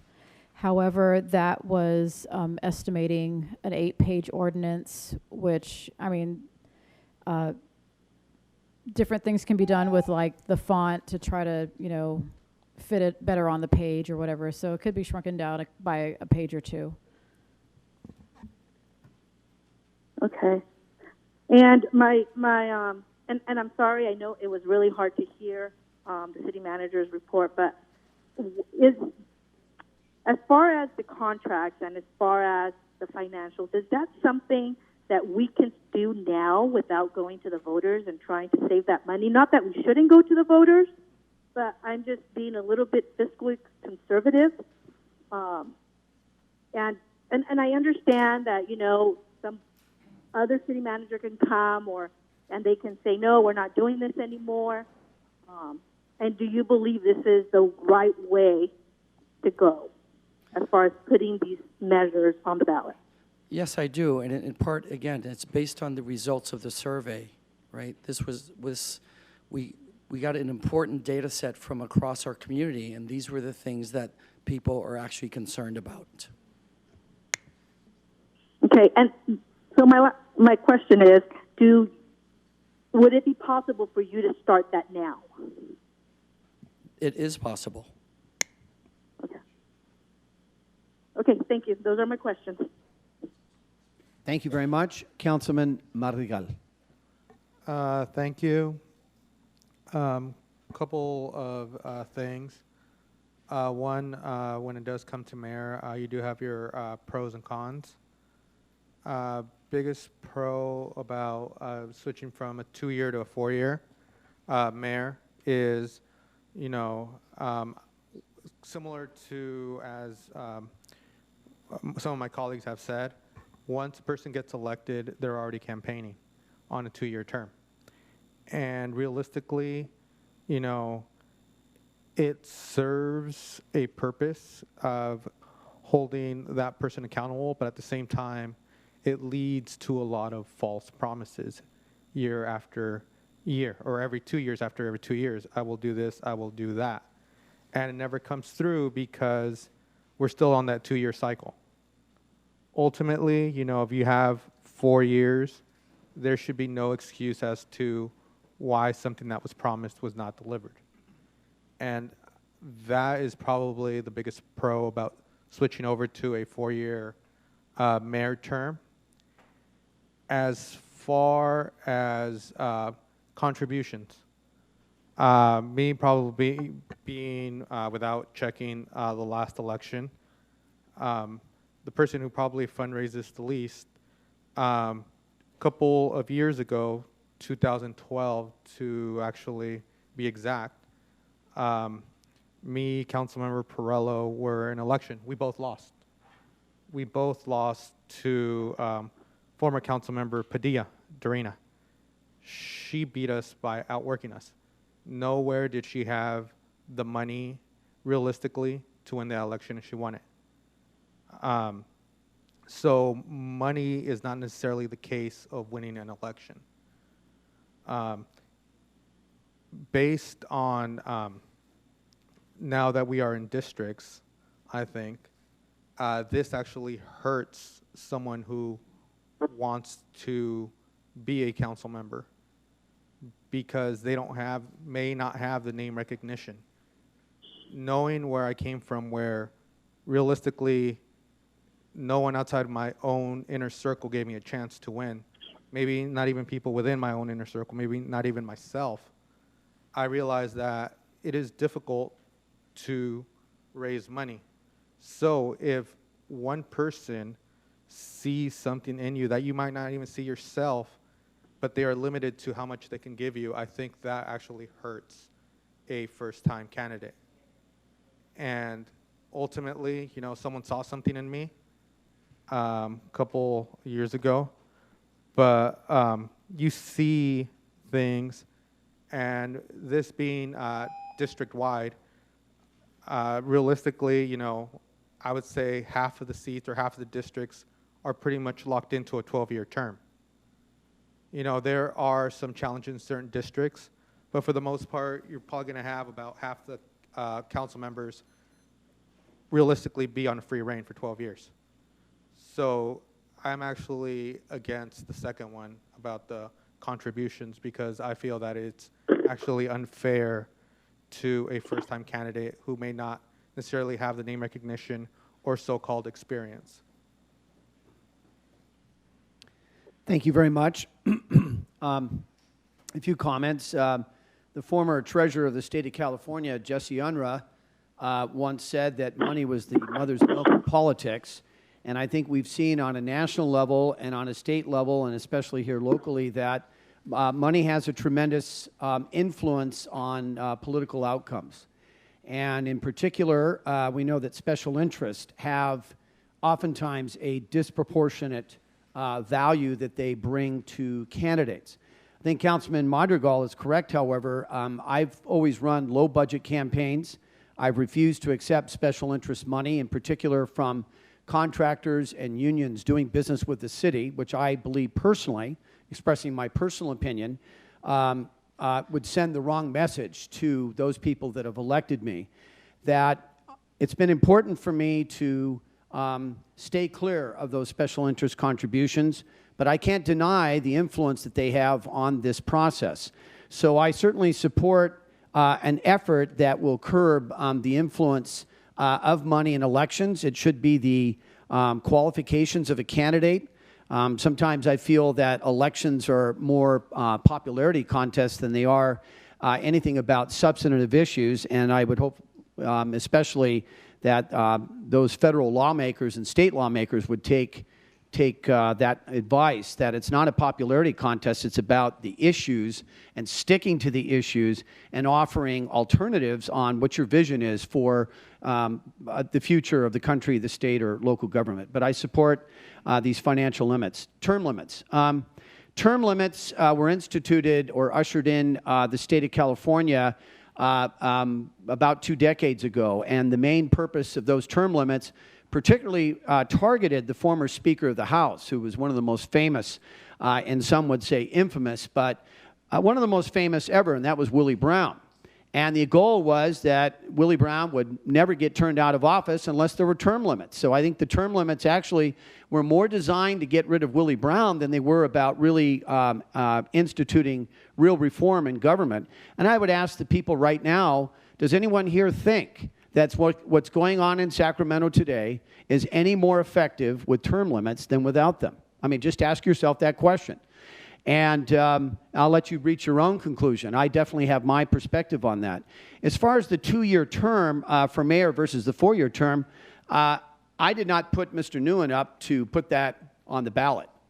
I would have run, if it was a 1-year term, I would have run with a 2-year term.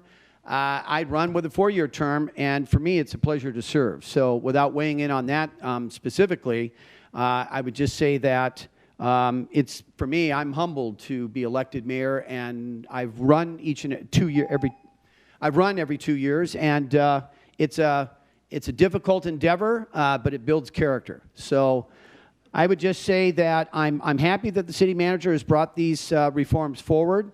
I think it's another chapter in the history or phase of Oxnard trying to do the best we can to regain the confidence and the trust of the people that we serve. And I do not forget for one day that the only reason I'm here is that because of the people who elected me. So with that said, Mr. Nguyen, would you like to respond to not my comments, but any of the other comments that were made?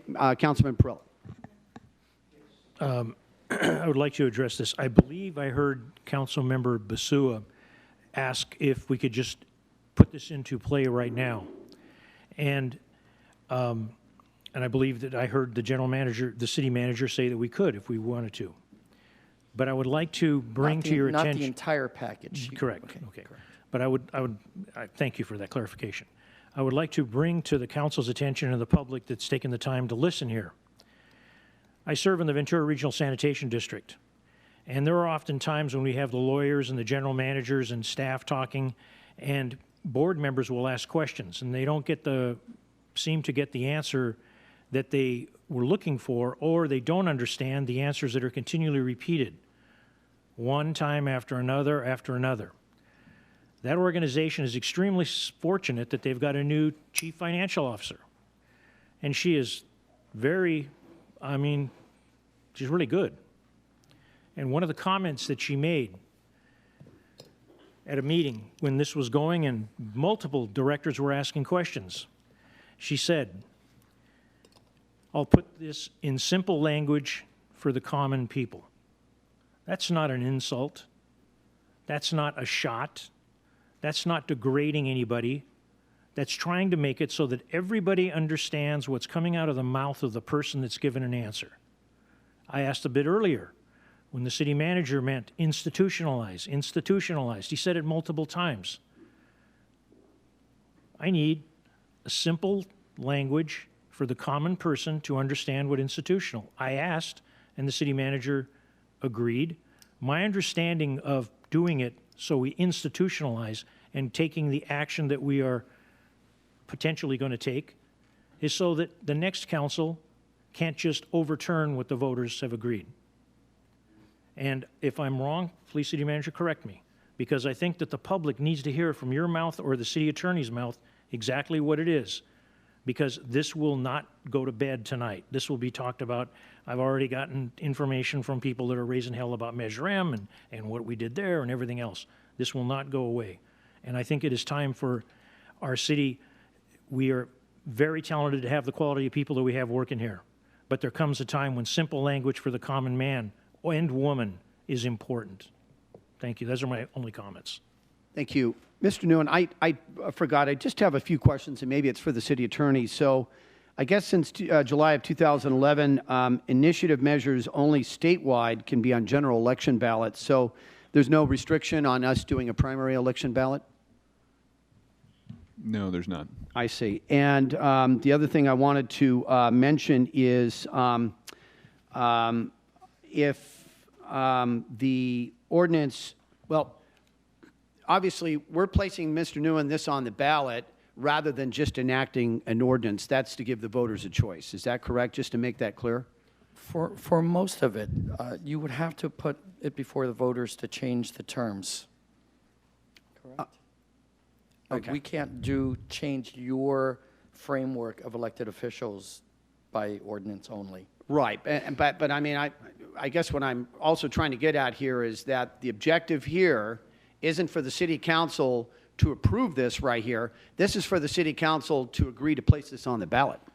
Correct. So to give the public the choice. Is that correct? Before the voters, correct. Okay. That's all I wanted to ask. Yeah. Any other questions by members of the council? What's the pleasure of the council on this resolution? Move to approve. Second. All right, Madam City Clerk, we have a motion by Councilmember Lopez and a second by Mayor Pro Tem. Councilmember Perillo? Yes. Councilmember Lopez? Aye. Mayor Flynn? Aye. Mayor Pro Tem Ramirez? Aye. Councilmember Madrigal? Aye. Councilwoman Basua? Aye. Councilman McDonald? Aye. The motion to approve carries 7-0. Thank you very much.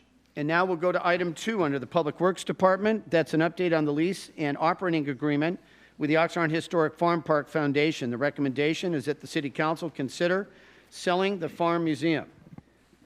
And this did go to the Public Works and Transportation Committee. It voted 2-0 to forward the item to the City Council for consideration. And we'll have the Public Works Director begin by a presentation, please. Thank you very much, Rosemary Gaglione, Public Works Director. Our recommendation tonight is that the City Council consider selling the Farm Park Museum. In June of 2007, the city entered into a lease and operating agreement with the Oxnard Historic Farm Park Foundation. The foundation was formed for the purpose of improving the almost 1 acre of property located within the Filer development on Godfrey Place. The site currently offers a space for informational tours, rentals, and events, and provides stories, photos, and machinery displaying the farming history of Oxnard. The site is open to the public on Tuesday and Saturday from 9 a.m. to 11 a.m. or by appointment. Under the agreement, the city has leased the property to the foundation for $1 per year, and that lease term has renewed automatically.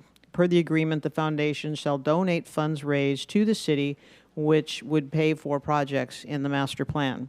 They would maintain the property in accordance with the schedule and budget approved by the Public Works Department. They pay for utilities used at the site, allow the public to visit the site 1 afternoon per week, would report income and expenses to the Public Works Department each quarter, and present income and expense audit to the Public Works Department annually. In addition, the master plan outlines the following obligations of the foundation: to restore the house to a museum, and the design work is being done on that now; to create a courtyard, that's been completed; construct interior improvements to the carriage house to allow for a meeting space, and that has been completed; restore the 10-by-10 bathhouse, work has not yet begun on that project; create plots to plant crops, grapevines have been planted; and construct a replica of the 1880s Colonial Schoolhouse. That won't be done due to funding. There's been little oversight from city staff regarding the foundation and its operations. According to the agreement, the improvements and projects were to be pre-approved and carried out by the city as public works and projects, but that has not been the case. In addition, the city had not been receiving or requesting quarterly or annual financial reports from the foundation.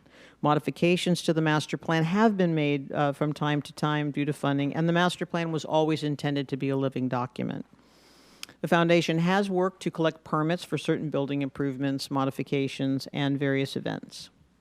Earlier this year, the city met with a representative of the farm and collected annual revenue and expense reports from the foundation dating back to 2014. So in 2014, revenue was a little over $102,000, with expenses a little over $80,000. In 2015, revenues were almost $76,000 and expenses were over $59,000. 2016, revenues over $105,000 and expenses of almost $155,000.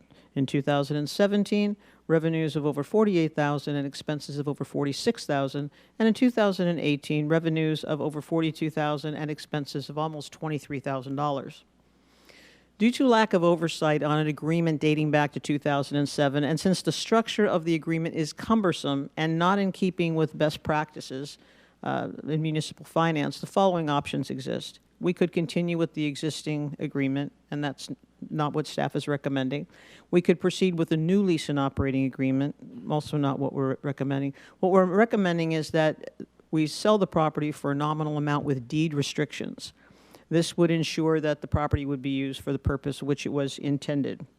If council agrees with the recommended action, then we would return to you with a plan for a sale of the farm to the foundation for a nominal amount. Again, as we went through all of these, we found no evidence the foundation was doing anything wrong. The city they weren't providing things, but the city wasn't asking for them either. We have every reason to believe that money raised went to the projects because we've seen the progress. The Public Works and Transportation Committee approved 2-0 to forward the item to council for consideration.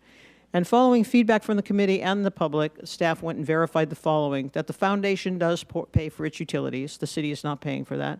The $1 per year of transaction has not occurred, but the foundation is willing to pay past due amounts. And according to the fiscal year 1920 financial report for the Landscape Maintenance District, the property is not a site identified for improvement. So while it's in the middle of an area that is taken care of by a Landscape Maintenance District, no funds from the district are going there, and it's not listed as something that those residents are paying for. And annual financials have now been provided by the foundation. That concludes my presentation. I'm available to answer questions. Thank you very much. I appreciate the presentation. And what I'll go ahead and do here is just with the speaker cards, we have 3 speakers signed up. We'll have them speak first, and then we'll go to council comments. Very first speaker is Jeff Mulhart, to be followed by Forrest Weatherhead, please. And Mayor, may we get a clarification on the vote was 2-0. There's a 3-member committee. Can you identify the people that were at the vote? I wasn't there, so. So it was me. Okay, so the public, I think, needs to know that. I had 3 minutes also donated by someone else. Mr. Mulhart, Yeah. So you're saying that you had another speaker donate time to you. Normally, Yeah. we don't do a 1-for-1 trade, unfortunately, but we will give you honor a little bit of extra time because you're the actual operator of the farm park. Yeah, I'm Jeff Mulhart. I'm the director of the Oxnard Historic Farm Park. My board members are Frank Nauman and Jim Thompson, who's a master gardener. The seed for the idea for the farm park was planted 22 years ago when I approached Bob Filer upon my return from Germany, where I was doing research. Bob lived on the former Godfrey Mulhart Ranch. While doing research in Germany, I came across the Mulhart farmstead. There was a brick building that was very similar to the brick winery building on the Filer property, which has also been replicated at Heritage Square. I approached Mr. Filer about saving the building on the farm. I brought in Gary Blum and Eric Daly for several years. We worked on plans to create a farm park site. However, Mr. Filer fell ill, and by 2002, he passed away. At this point, through the help of Maureen Navarro, who was on the Planning Commission, I was put in contact with representatives for John Lang Homes, who purchased the 46 acres from the Filer descendants. I pointed out to the developer that 2 of the buildings date back to the 1870s, and they were some of the first ever built on the Oxnard Plain and now the oldest remaining. To relocate the buildings would be costly and complicated. I proposed that they carve out an acre of land, and we would create a farm park site, and we could save the buildings. They agreed if the land was declared a historical landmark, and we created a nonprofit to govern the site. We formed the Oxnard Historic Farm Park Foundation in 2002. By 2004, the site was declared Ventura County Historical Landmark 165, named the Godfrey Malhart / Albert Filer Farm Site. We felt we created a win-win situation for the developer, the Filer family, and the community. The developer did not have to tear down the historic buildings. We did not interfere with the sale of the land for the Filers, nor slow down the sale of the property, and the community has a developing farm park that is no cost to the city. In 2004, we began selling engraved bricks and sponsorships. By 2007, we had an operating agreement in place with the city. The agreement called for us to give the money we raised for building improvements. However, an account was never set up. We continued to raise private money and used our nonprofit account. It would be over 5 years before we could raise enough money to start building utility lines or bringing in utility lines and have the many architectural landscape plans drawn and paid for. We began hosting events to raise money, but that took time because the overhead was costly. By 2015, we completed the 2 restrooms, a shade arbor, a brick courtyard. We added a 90-foot by 18-foot implement barn to store our bean thrashers and tractors, and these improvements have put us in position to rent the site. In addition to collecting and preserving history, the philosophy of the farm park is also important. The first farmers of the area came here with little money and were looking for the opportunity to make a better life for their families.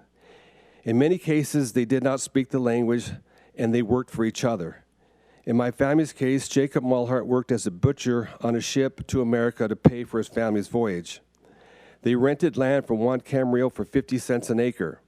After 5 years, they were able to buy the land. I have a ledger from 1872 showing his brother Godfrey Malhart cutting barley by hand with a scythe for $1.50 an acre. The land that the Oxnard Historic Farm Park now sits upon is the land that he purchased in 1872. The story of migration to this area has repeated itself for the many families who came here for a better life. We want to continue to collect these stories and share our common efforts in an effort to bring diverse groups together. In conclusion, we feel we have done a lot to shed a positive light on the city. We host an annual mixer for the Oxnard Chamber of Commerce, and we host History Day for the leadership class. We work with the Master Gardeners of Ventura County for monthly workshops. This Saturday, we have a workshop on irrigation that's in Spanish only. We also have Farm Day on November 9th. And we also have a class called All About Citrus, which the community can learn about the citrusilla that is devastating the citrus crops. So we do not ask the city for any money to run the farm park. We ask that the city consider making us the owner of the site for a nominal fee, as the committee suggests. The less we pay the city for the site, the more money we have available to pay for the improvements at the Oxnard Historic Farm Park. Thank you. Thank you very much. And the very next speaker is Forrest Weatherhead, to be followed by Pat Brown, please. Yes, good evening, the mayor and Oxnard council members. As a member of the Rio Lindo Neighborhood Council for almost 25 years and living across the street from Rio Lindo Park, and after watching the city take $750,000 of our Quimby funds for redevelopment of our park and turn it into mostly dirt and dead trees. As opposed to that, the Oxnard Farm Park in the same amount of time has gone from dirt to greenery, orchards and vineyards with very little city support. It would be very sad to do anything but support Jeff Malhart and the Oxnard Historic Farm Park as it is a jewel in Oxnard. If you haven't visited the library and seen the information on Oxnard, or gone there and looked around to see the implements, I volunteer at Docent to open them up sometimes on Saturdays and on Tuesday if Jeff can't make it. And then when they have the Ventura County Farm Day, I bring my dad's printing press that was built in the 1800s, and I show kids how to actually do something with their hands. This year I'm going to have a demonstration on Morse code and have Morse code tappers so children can do things and watch things, and that's what, that's what kids need, that's what the city needs. I think you should arrange something to make sure that this foundation stays alive. Thank you very much. Pat Brown, please. Frankly, I didn't go to this farm park. I heard about it when it first was opening with the Chamber of Commerce and stuff here in Oxnard, but I never went there until I think it was maybe a year and a half ago, something like that. And having grown up on a farm in the Northwest, my father didn't even have a tractor until I was probably about 16 or 17 years old. So this would have been in the late 1950s. Before that time, we had horse teams, and old wooden trailers and all of that kind of stuff. And I brought him some of the old junk that I had from the farm that I grew up on, and a horse collar that we had the big work mares wear around their neck. That was part of their harness affair. So anyway, I would just feel really, really bad if this place was closed up. I would feel really bad about it, because this is about the only part of history that we're going to save here in this city. Over in Camarillo, they have the Camarillo Ranch with the house and the big, huge barn where they have all kinds of parties and celebrations and whatnot going on.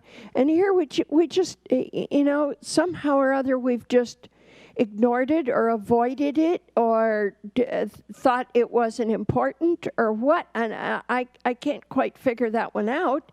But I think we need to do more of this. We need to help to expand this as much as we possibly can and make the most out of what we already have, along with getting donations of other items as well. So I'm all for this, and to think that I might have just totally missed out and never seen it. My first time of trying to find it was hard because I had to drive all up and down and around the streets of these housing developments, and I was thinking, wait a minute, there's something wrong here. I'm in the wrong spot. But I turned around, there were a whole bunch of other cars following me the same way in the same pattern. And everywhere I would turn into another housing development, they would turn into it too, trying to find the same place I was trying to find. But now they've got the sign up on Rose Avenue, and that's going to make it much, much easier. Thank you so much, and I hope that you will approve this. Thank you. Thank you very much, and that concludes the speakers. And now we'll have council member comments. Councilman Madrigal, please. I'm sorry. Thank you very much. I am okay with selling this for a nominal fee. My one question is, what happens if there can't be an agreement between both sides? Are you say on the price? On the price. Oh, well, excuse me, council member, we'll get to an agreement. Okay. And lastly, I feel actually that is it. I found the answer I was looking for online. So thank you. Thank you very much. Councilwoman Basua. No comment. Thank you very much. Mayor Pro Tem. I fully support this, and I really appreciate the work that's gone into keeping Oxnard's history alive. And I've been to the park on a number of occasions and really appreciate the work that the few volunteers are doing. And I feel very strongly about Oxnard keeping its unique history alive.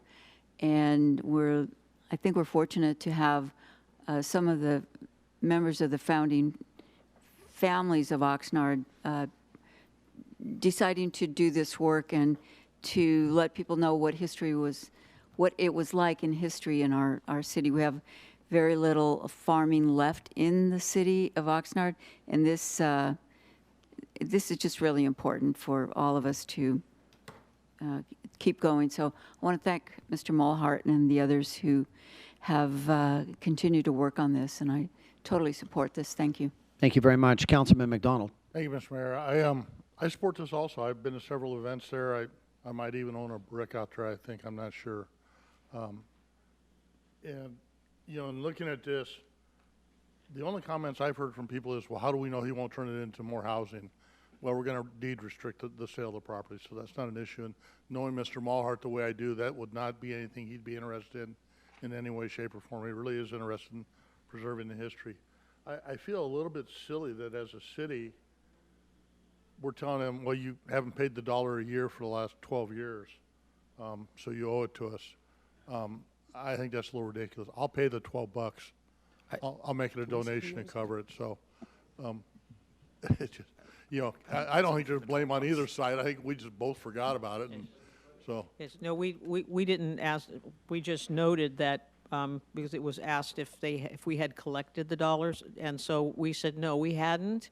But of course, the foundation said, hey, we'll be happy to pay what's in arrears. We haven't made a demand. We're not demanding the $12. So. I mean, what is that, like 2 pints of beer? No, we're not demanding that. So I support this. Thank you very much. Thank you very much. Councilman Perillo. I appreciate having had the opportunity, in full disclosure, I had an opportunity to speak with Mr. Mulhart very recently. But for the residents and those involved that may think the city is being a little too draconian, and what that means in plain English, hard-nosed, please put up slide 10. Beg your pardon, slide 9. The reason I'd like slide 9 put up, the very first line, it says, due to the lack of oversight on an agreement dated back to 2007. That's not just on the farm, that's on the city of Oxnard. And then I'd like to read a line from a previous item tonight, item M1, having to do with the accountability and ethics. Third paragraph again. The current city administration is working to overcome a decades-long record of mismanagement and have made significant strides in reforming key areas of government. I consider this one of them. It was an issue that was brought up. There is obviously mistakes all around. Grateful that people have kept the facility up. Grateful for the people that have put the labor. And Mr. Mulhart was he could have been more explanatory. A lot of people have put a lot of money into this thing, a lot of money. And to open up their purse and to put in something like this, I want to say thank you. But going forward, we do need to have an appraisal. We do need to sell for a modest price, but we need to cover our backs. Like any business deal, you need to cover your backs. If this deal does not work out, it reverts back to the city. No ifs, ands, or buts. And if it reverts back to the city, the property stays as is. We have one designation on the property right now, a county. I contend that possibly either the city or the organization, if they get designation state and federal, you might be able to boost the revenues for the visitors convention. Maybe it'll be going on maps that go out statewide or national or something on the internet. When we record whatever restrictions we put on this agreement, they have to stand up in court. We can't have a half-assed deal. From 2007, this has been, and I shouldn't have said that, but 2007, I said it. Things have not gone the way it is going. There's a new team in town. The 7 people up here and the management team they have, we're trying to do the best for all the citizens of Oxnard. Having had family that's donated to this museum in other areas of this county, I do appreciate that. But I also understand I'm entrusted to look out for the public's good. And I consider this We'll be looking out for the public's good, provided we have our attorneys make sure that we're covering our backs. And I trust that we have the staff to do that, and they can work with Mr. Mulhart. At one time, it was apparently assumed that I wanted to break it off in the people that were going to have to pay for this. I'm not, but I want a square deal for the city of Oxnard. Thank you. Thank you very much, Council Member Lopez. Thank you. I do support this action, and I can also disclose that I did have a conversation with Mr. Mulhart. He invited me to come and visit the farm park, which I had never done so until this past August when he invited me. So thank you for that conversation and the work that you and those that have supported, this project have put into it. So thank you. Thank you, Mr. City Manager. Thank you, Mr. Mayor. I want to make two broad points. One about this particular issue, and then one about Oxnard's history. So on this one, and by the way, I've not had the pleasure of meeting with Mr. Mulhart, so I look forward to having that in the near future. On the whole, we should be thanking him, because this, for us, as Councilmember Perello mentioned, this is a cleanup item. We have not managed this contract, right? Mr. Mulhart could have burned it down, turned it into a discotheque, turned it into, a beacon for aliens to land on Earth, and we wouldn't have known because we weren't paying attention. That's why he owes me $12, because we weren't paying attention. So this is a cleanup item for sure, and it's fine to acknowledge that, because we have to fix the things that we're not doing correctly. So it's important to fix. So going forward, I think we have staff's recommended a very good plan forward, and it is important to retain our local history. Now I'd like to segue into a broader comment about local history, which is a city that's over 100 years old with over 200,000 people really should retain as much of its significant history as possible. And local history isn't just the history of the founding families. There are multiple histories that matter. So like today, I don't know where to go to learn anything about, what would be called the original farm workers who came through here to build this basin up over 100 years. I've heard that Cesar Chavez lived here for a short amount of time in a house in one of our neighborhoods, but I don't know how to find it. So just if right now we were a high-functioning city with adequate resources, I would not recommend selling this. I would recommend retaining the contract and managing it properly. And I would also recommend that we find a way to found a city archive, because we don't have one.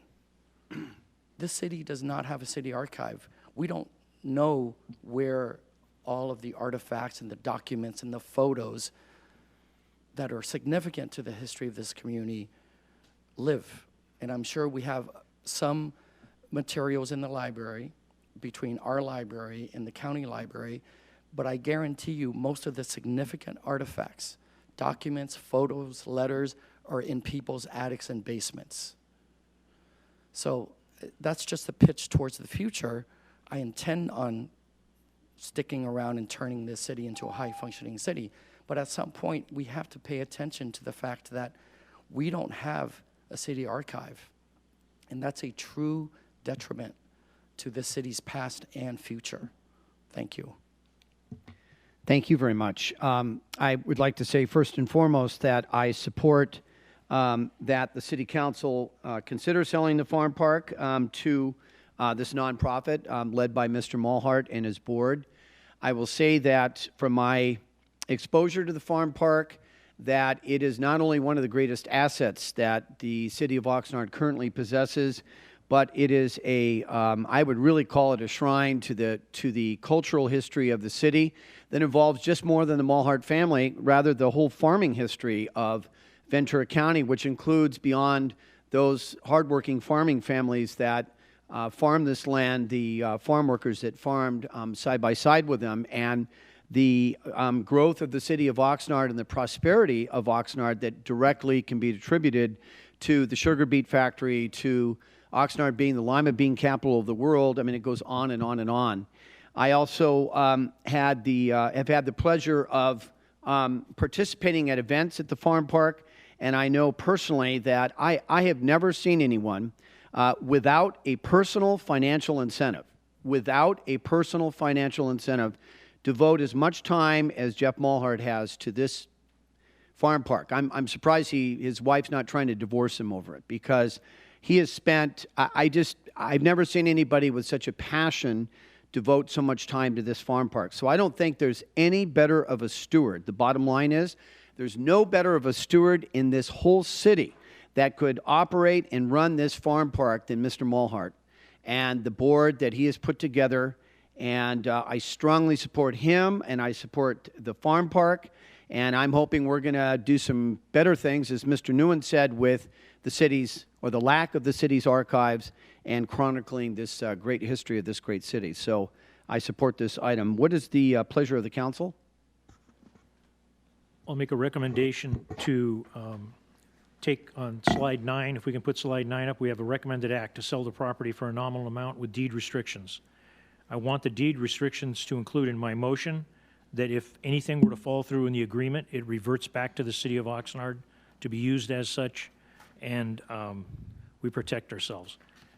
I'd just like to share with city manager, there was an item in public comment tonight, butterflies at the Japanese Museum, the Japanese cemetery, not cemetery, I apologize, the Japanese cemetery. There were a tremendous amount of Japanese early farmers in this community too. There was a lot of people. Your points are well taken. But that's my motion. We have a written appraisal. There are restrictions called reversion on the deed, and I would like the city attorney, before we vote on this, to explain what the word reversion is, because I don't want to take a chance at that, and that this is recorded and it stays forever. Because as much work as Mr. Mulhart has done, we're all going to get old, and eventually we'll pass on. We want to make sure that whoever runs it does a good job for the city and that park.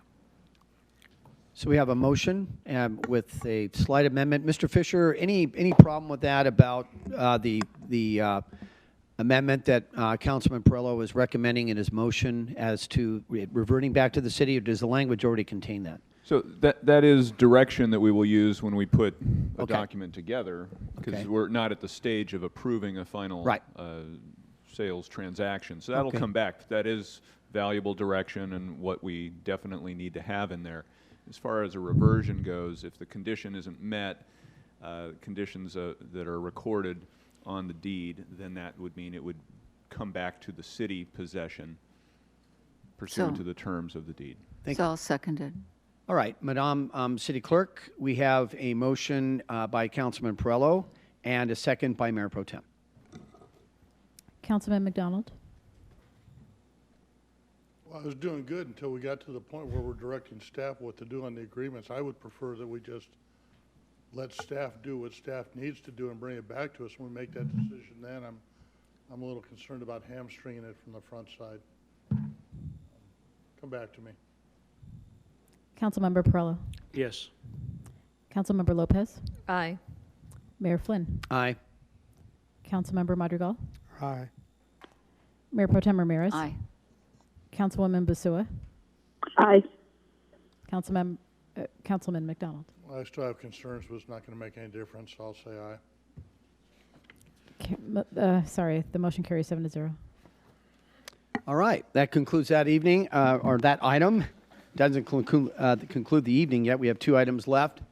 Congratulations to the farm park and to city staff for working on this issue. We'll now go to item 3 under the Public Works Department, acceptance of conveyance of title to the recharge basins property from River Park B, LLC, to the City of Oxnard. Recommendation is that the City Council adopt a resolution authorizing acceptance of a grant deed for the conveyance of title to the recharge basin parcels from River Park B, LLC, pursuant to the terms of the 4-party agreement regarding Oxnard Plain Groundwater Recharge Program and River Park Reclamation Plan. Yes. All right. Good evening, Mayor, Mayor Pro Tem, council members. I am Tatiana Arnaud, and I have the honor and great responsibility of being your city engineer within Public Works. So I am here today to present to you the acceptance of conveyance of title to the recharge basins property. So the recommendation is that the City Council consider adoption of a resolution authorizing acceptance of a grant deed for the conveyance of title to the recharge basin parcels from River Park B LLC pursuant to the terms of the four-party agreement regarding Oxnard Plain Groundwater Recharge Program and River Park Reclamation Plan. That's a mouthful. So this is an image of the basin in its current state. The vegetation has been established, which increases the slope stability. Additionally, these basins held up through the mini storm events that did occur last year. I just wanted to highlight that because I know that this is something that's been a concern in the past. So just wanted to show you guys what it's looking like today. In 2002, the city entered into a four-party agreement with the River Park Reclamation and Recharge Authority, United Water Conservation District, and River Park B LLC. This collective effort was to facilitate the development of the land governed by River Park specific plan, the furtherance of the district's Oxnard Plain Groundwater Recharge Program, and the implementation of the River Park Reclamation Plan. On April 6th of 2010, River Park B provided the city with a report of the environmental conditions existing at the bottom of the recharge basins. The study found that the study was intended to determine whether historical run-on water from nearby parcels had contaminated the basin's parcels. The study work plan was developed in coordination with the city and district staff and assessed 8 sites in the basins where run-on had historically occurred. The study found that the run-on water from adjacent parcels had not created contamination that would preclude the use of the parcels for the intended groundwater recharge purposes. While there is no contamination, it has been acknowledged that the basins have been dug deep, which may prevent us from using them for recharge purposes. On July 31st of 2018, the city certified that the reclamation work had been completed per the amended reclamation plan, with the only remaining activities being ongoing slope maintenance and monitoring. River Park B, in a letter dated December 20th of 2018, provided a notice of properties tender and transmitted a preliminary title report to the authority and the city. The agreement provides that the authority may accept the offer to convey the title while the offer remains open. Per the agreement, if the authority does not accept title to the recharge basins, then River Park B is to offer to convey title to the city, where the city has 60 days in which to accept the conveyance from River Park B. So then on September 18th of 2019, the authority held a meeting where the item for the authority to accept the conveyance of the recharge basins from parcels from River Park B was not approved by its board of directors. Therefore, according to the requirements in the agreement, the city must now consider accepting title to the recharge basins, which brings us to our purpose here today. Pursuant to California Government Code Section 37350, a city may acquire real property, and this transaction is completed by the City Council authorizing the appropriate representative to consent to the conveyance pursuant to a certificate of acceptance and authorize recordation of a grant deed. In this case, it would be the mayor. If the city does not accept title to the recharge basins, then River Park B may resort to dispute resolution provisions of the agreement, which is binding arbitration. Upon the city's acceptance of title to the recharge basins, River Park B will provide $205,000 in addition to the $500,000 already in receipt of the city. The $705,000 is intended to cover the estimated cost of maintenance of the basins for a 5-year period. River Park B's actual cost to maintain the basins over the past 10 years has been approximately $25,000 per year, not including the initial construction costs or the subsequent rock armoring costs. As the requirements included in the agreement have been or will soon be completed, staff recommends that the tender by River Park B pursuant to the agreement be authorized by City Council to include the city accepting title to the recharge basins at the earliest date available, contingent upon the following remaining conditions that need to be completed. First, River Park B will provide a grant deed for the basins with legal description of the reclamation basins that matches the lots specified in the final map. Second, River Park B will provide a comprehensive title report showing clear title. The city will then record the grant deed within 5 working days of the map recording. Upon final approval, the River Park B shall fund the city the remaining $205,000 of the $705,000 prescribed in Section 6 of the agreement. Fourth, the city will begin ownership maintenance obligations once the funding is deposited. And finally, within 45 days after final map approval, the city shall exonerate all remaining financial assurance bond obligations and performance and payment bond obligations for reclamation grading. I touched on this previously, but with the acceptance of the recharge basins, River Park B will provide the specified $205,000 to the city. That payment, along with the $500,000 previously deposited, will provide sufficient funds to cover the anticipated maintenance expenditures for the next several years. And that concludes my presentation. Do you guys have any questions? Thank you very much. What I'll do here, let me just take a quick look. Make sure we don't have any updated. All right. So, Madam City Clerk, doesn't appear, and I'm not getting the, doesn't appear that I have any speakers. Okay, hasn't been, okay. Why don't we go ahead and start with any questions that members of the council might have. Why don't we start with Councilman Perillo? Appreciate the report. It's mentioned in the staff report on page 364 that there was a requirement by the SMARA to for the reclamation and recharge of the area. It was supposed to involve a grading permit and various other parts. Apparently, in the past, a decision was made that that couldn't be completed. Can you give a little explanation of how that worked? We do understand that the state has now accepted it, but can you give us a little, walk us through the history of how we got to where we are now from where we were supposed to be? Please. So as when they were actually doing the mining of the pits at that time, it was, the basin was already dug too deep, so that's why we had to amend the requirements of the reclamation plan later in time. As far as history goes, I'll have to get back to you on the specifics of that. As you know, I was not here at the time, right. So I could prepare something for you guys if that's what you would like to hear. Okay, I would appreciate that if you could get it in writing to all the council members, because some that were here not aware of that, and I think it's something that no telling what's going to happen in the future, but there's been a lot of things that have happened in River Park, which could come back to item M1, third paragraph again. The current city administration is working to overcome a decades-long record of mismanagement and have been significant strides have made in reforming key areas of government. So I'd appreciate if you get that information. Absolutely, you'll get a timeline. Thank you very much, Councilman McDonald. Mayor Pro Tem. I have no questions. Thank you. Councilwoman Basua.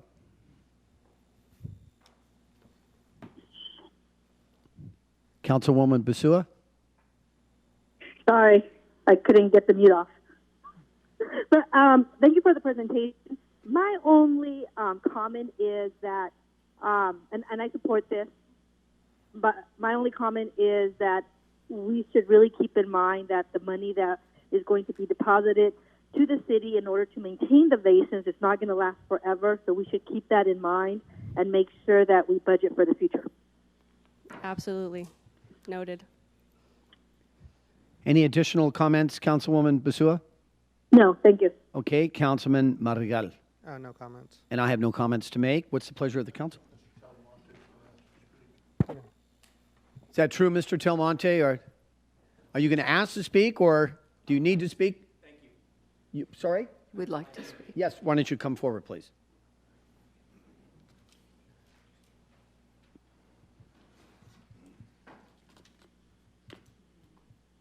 Oh, PNA. Mayor Pro Tem and council members, my name is Tony Talamonte, representing River Park B on this item. First, I'd like to thank staff for the extensive work that they have provided relative to the reclamation process on River Park. This has been close to a 15 to 16 year process of reclamation on the River Park basins, and referencing the reclamation plan that was processed through the State of California State Mining Office. I have John Heck representing our interest, the city's interest as well, with respect to processing of the reclamation plan. Here to respond to any specific questions with respect to the reclamation process overall.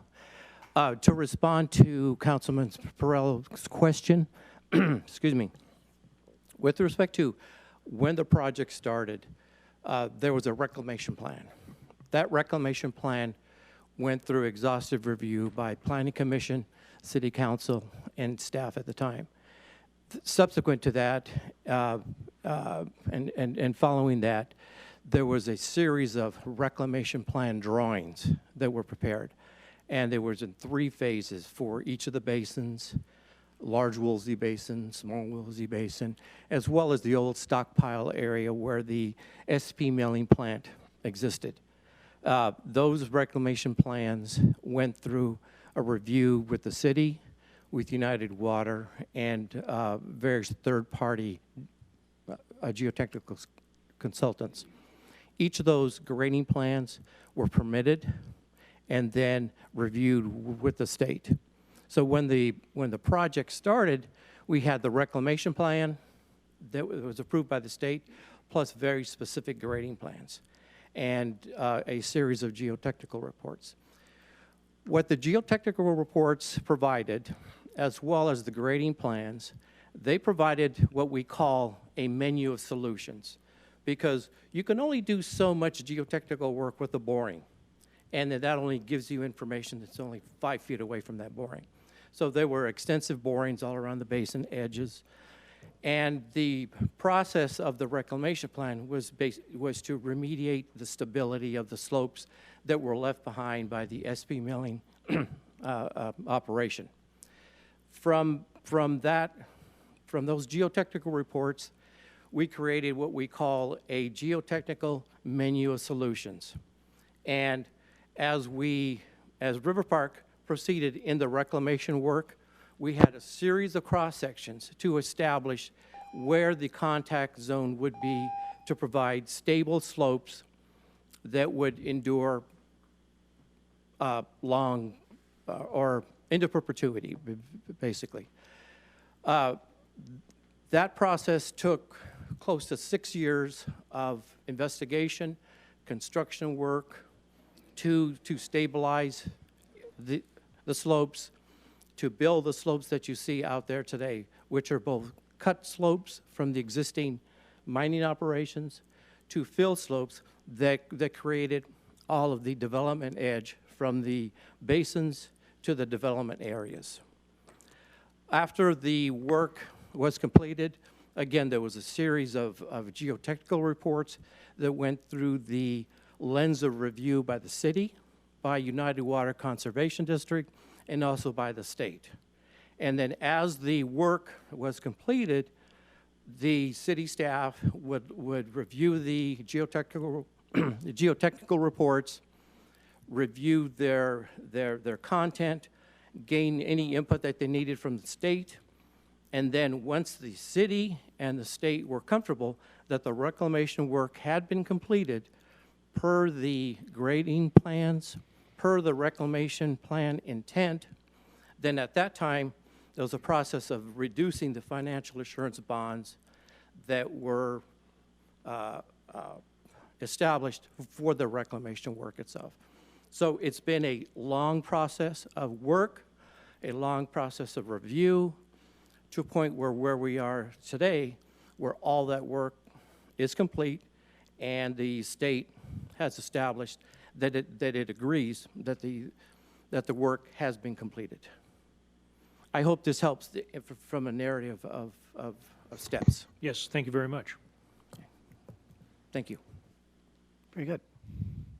Any comments or any questions about following the presentation? Councilman Perrello.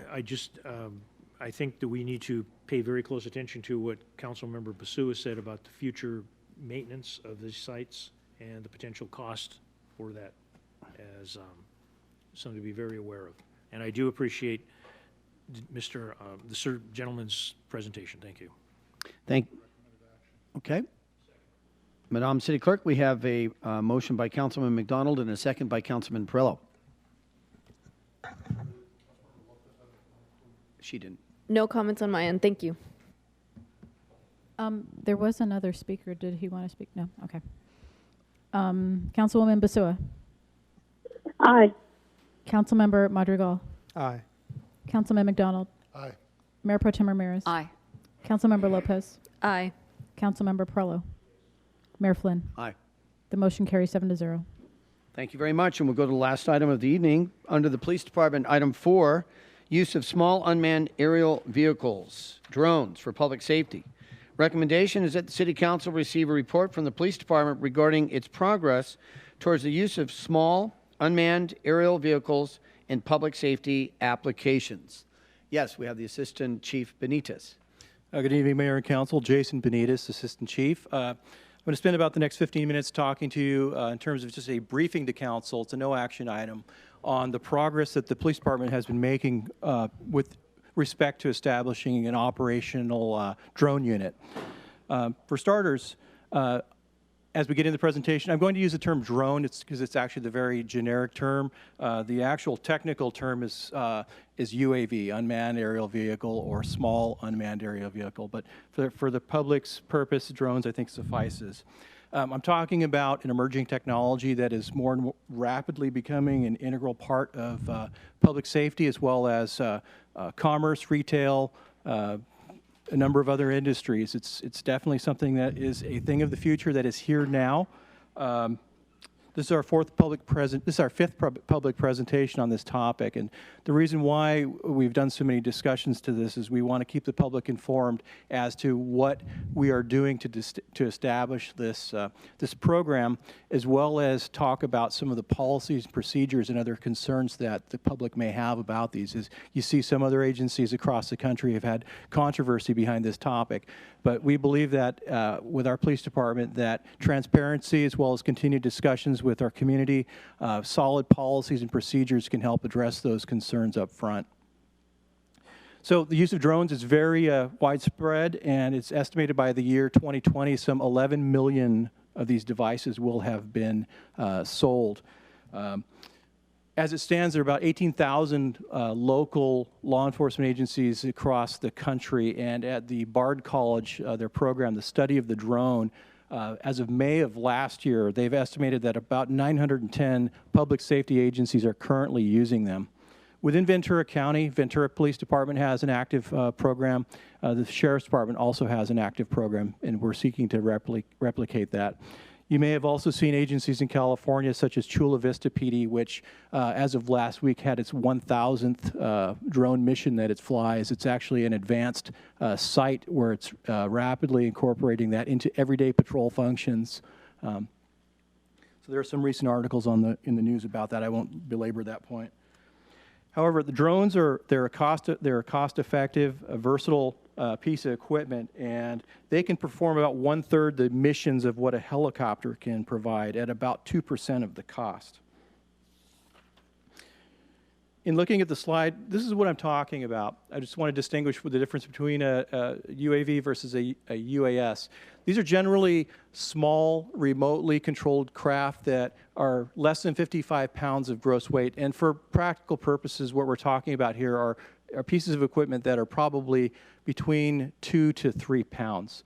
They have a speed of less than 100 miles per hour. They're generally battery powered, and they possess some type of optics that transmit a signal back to its pilot. All of these pieces of equipment these days are typically powered by batteries and have a fairly short duration, so typically about 25 to 30 minutes airborne before the battery has to be replaced. To give you an idea of scale, size, the one on the left you see there, that is a DJI Spark. That's one of the pieces of equipment that the police department has. The older model you see to the right is a Phantom model. Those are being phased out. These are typical ones that we see in law enforcement use. The two types that the police department have are at the bottom, the DJI Spark and the DJI Mavic. Now, also note that there are some more advanced models of these that you can purchase. However, most of these we're talking about things that you can go to a local retail store and buy off the shelf. Another scale, to give you an idea about the size of the equipment, that's a DJI Mavic next to the phone in the photo. There are a growing number of applications that UAVs and drones have, and these are just some of them. What you see here in this list are those that we have listed in our policy, which I will get to in a few minutes. In terms of firefighting applications, we've had discussions with the fire department about the future incorporation of drones into their firefighting. They can provide real-time data to resources on the ground, and that they can also, with image enhancement optics, they can also spot hot spots in these fires, and that's how they can actually more effectively deploy resources. There are times when disasters strike, and drones are actually very good for doing rescue and damage assessment. In a longer presentation that I've shown with this, they've also done some life-saving features. With GIS is a growing function in everyday world. We all work in a world of maps, and drones are an outstanding and very efficient way of mapping locations. But I want to spend most of the time that I have here this evening on the law enforcement uses, and what some of the principal applications that we use here is called it's diagramming and photography, and that's for things such as crime scenes or collision scenes. What it is estimated is that using drones, you can actually create a crime scene diagram or a traffic accident diagram about 70% faster than conventional methods. And so to give you an idea how we would do some of the crime scenes, we would actually have to get a truck with a ladder, park it near the scene, and then take several photographs from just that one vantage point. Drones can actually quickly create 3D maps that are in high definition and are accurate down to the centimeter. Yes, sure. Assistant Chief Benitez, will the map or the photograph stand up in court? They should. Thank you. Other applications here, these lend towards safety, and I'm speaking about safety of the officers that are doing their jobs out in the field, as well as people out there that they contact. For example, they could be equipped with infrared or forward-looking infrared systems that detect heat signatures. And this is a case, this picture you see is from a Wisconsin police department where there is a suspect hiding behind a shed. That the officers are able to quickly identify where that person is, and not only is it safer, but it also gets the job done.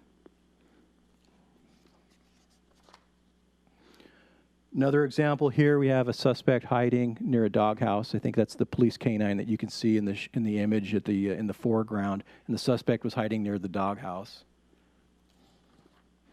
This is another interesting one. During critical incidents, when there's a high degree of risk, drones actually provide real-time images of hazards, suspects' locations of interest, or viable entryways or exits that need to be paid mind to.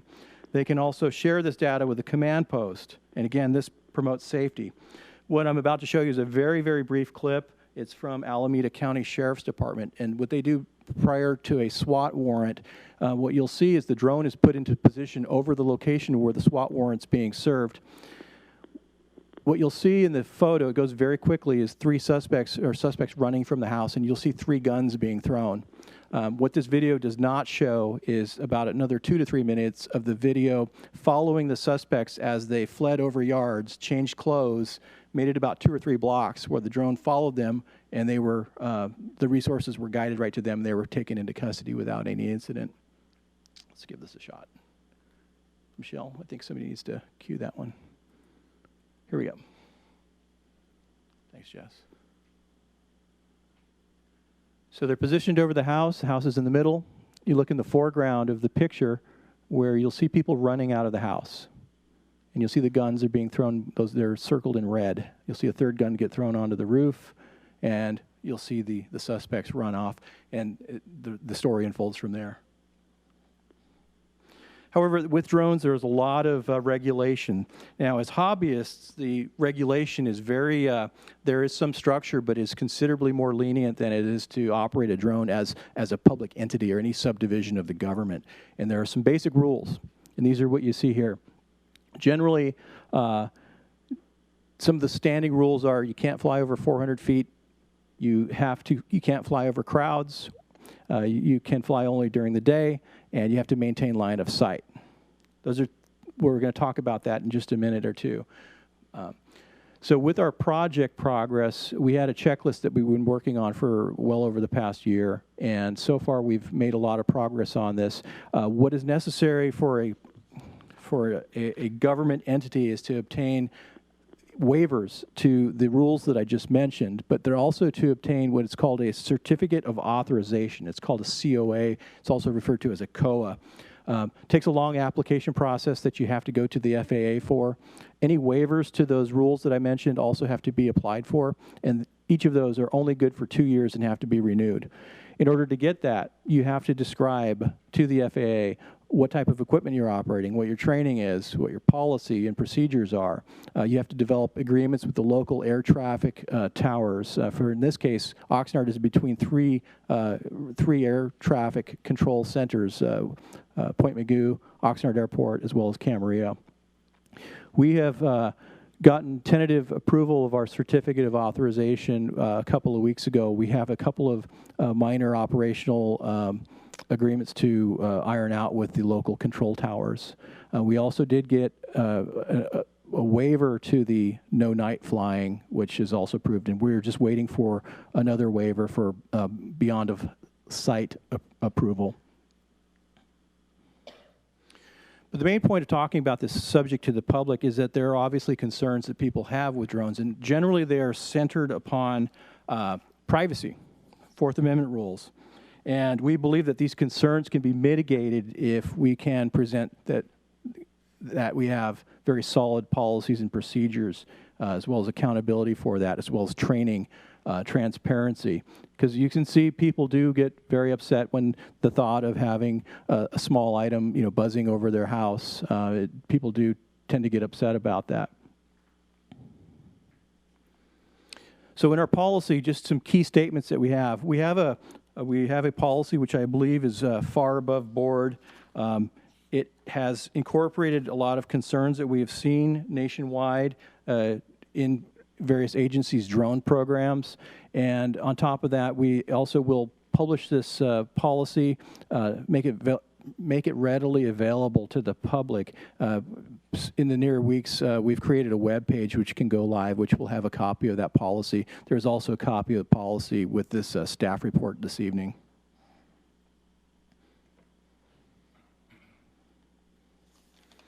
Some of the highlights of the policy is that it clearly outlines the structure of our operation and what management oversight is of that particular operation. And specifically, 609.5.1 specifies level of approval in order to have a certain type of operation. Earlier in the presentation, there was a number of mission types that were provided. We have to fly within one of those, mission type guidelines, and then it requires a level of approval which could be a sergeant on up, and that we do have some that require management level approval in order to do. We do not plan on using the drones as an item for random patrol, just to put them up and drive them or fly them around. We have very specific verbiage on no discrimination or harassment, and they are not to be weaponized. All of our documents, all of the video recordings that we take from these drones will be recorded. It will be stored in cloud storage, and it is subject to a retention schedule as well as Public Record Act requests. So overall, I hit this very quickly. I wanted to keep this within the allotted time. I could probably talk about this for hours. There are some resources out there that are very interesting to read. These are two of them, National League of Cities, Cities and Drones paper, as well as just going to the FAA's website. They have a lot of information about some of the rules and regulations. So with that, we're hoping that we have started our training on this, and we're hoping to be active fairly soon. Chief, if you don't mind, I would like to add one point. Can you go back to, I think it was slide 7? And thank you for not droning on. I'm sorry, go forward, that one, right. So I just want to add, this is something that I'm particularly interested in. At some point in the future, if we can invest in the drone with the right quality camera, they're extremely useful in cases of fire, where after you put out a fire, there may be an ember somewhere that's not visible to the human eye, and this camera can tell you that something's still on fire. And as importantly, there was a horrific fire in Oakland several years ago, and it was actually the county sheriff's drone that was able to detect the bodies trapped underneath the rubbish. And it was significant in terms of how fast they were able to get to people. So it's a very significant tool for fire safety as well. And I did want to point out the variety of applications that we have here is pretty broad. And our plan is to incorporate other city departments such as Public Works, GIS, and Fire to operate under our policy. And so that's our future plan. But for now, I'm speaking mainly in terms of the police department. But we do want to expand towards other public safety applications. Very well. Thank you very much for that comprehensive report. We do have one speaker. Pat Brown, please.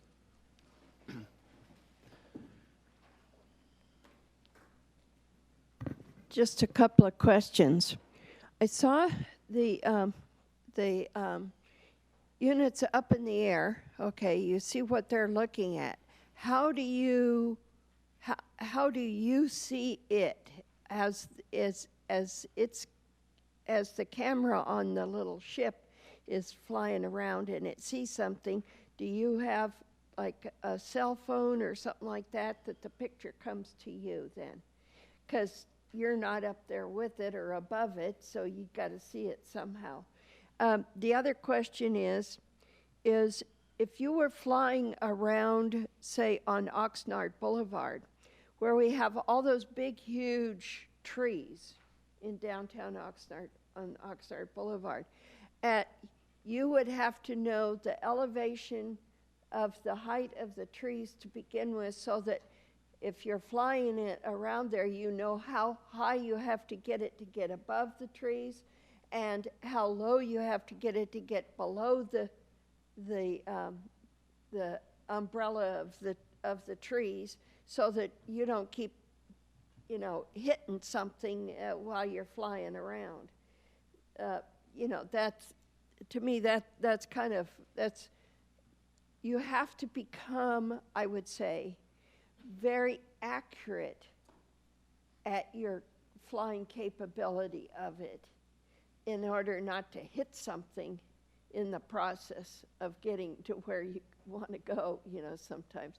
So I would think it would require some real skill in the process of practicing and whatnot. And where do you do that practicing? I think this is all very exciting, having been involved with aviation for many, many years over at Camarillo Airport. I see all kinds of stuff going on. And of course, the helicopters are right next to us and all, but I haven't seen any drones taking off around where the helicopters are. I was just wondering, where do you practice? Do you practice around on the airports, or do you practice out in a farm field? Ms. Brown, we got to make sure you address the city council. Oh, I'm sorry. Well, these are my questions. So you've heard them, and I'm sure that all of you've got questions yourselves, but those are mine.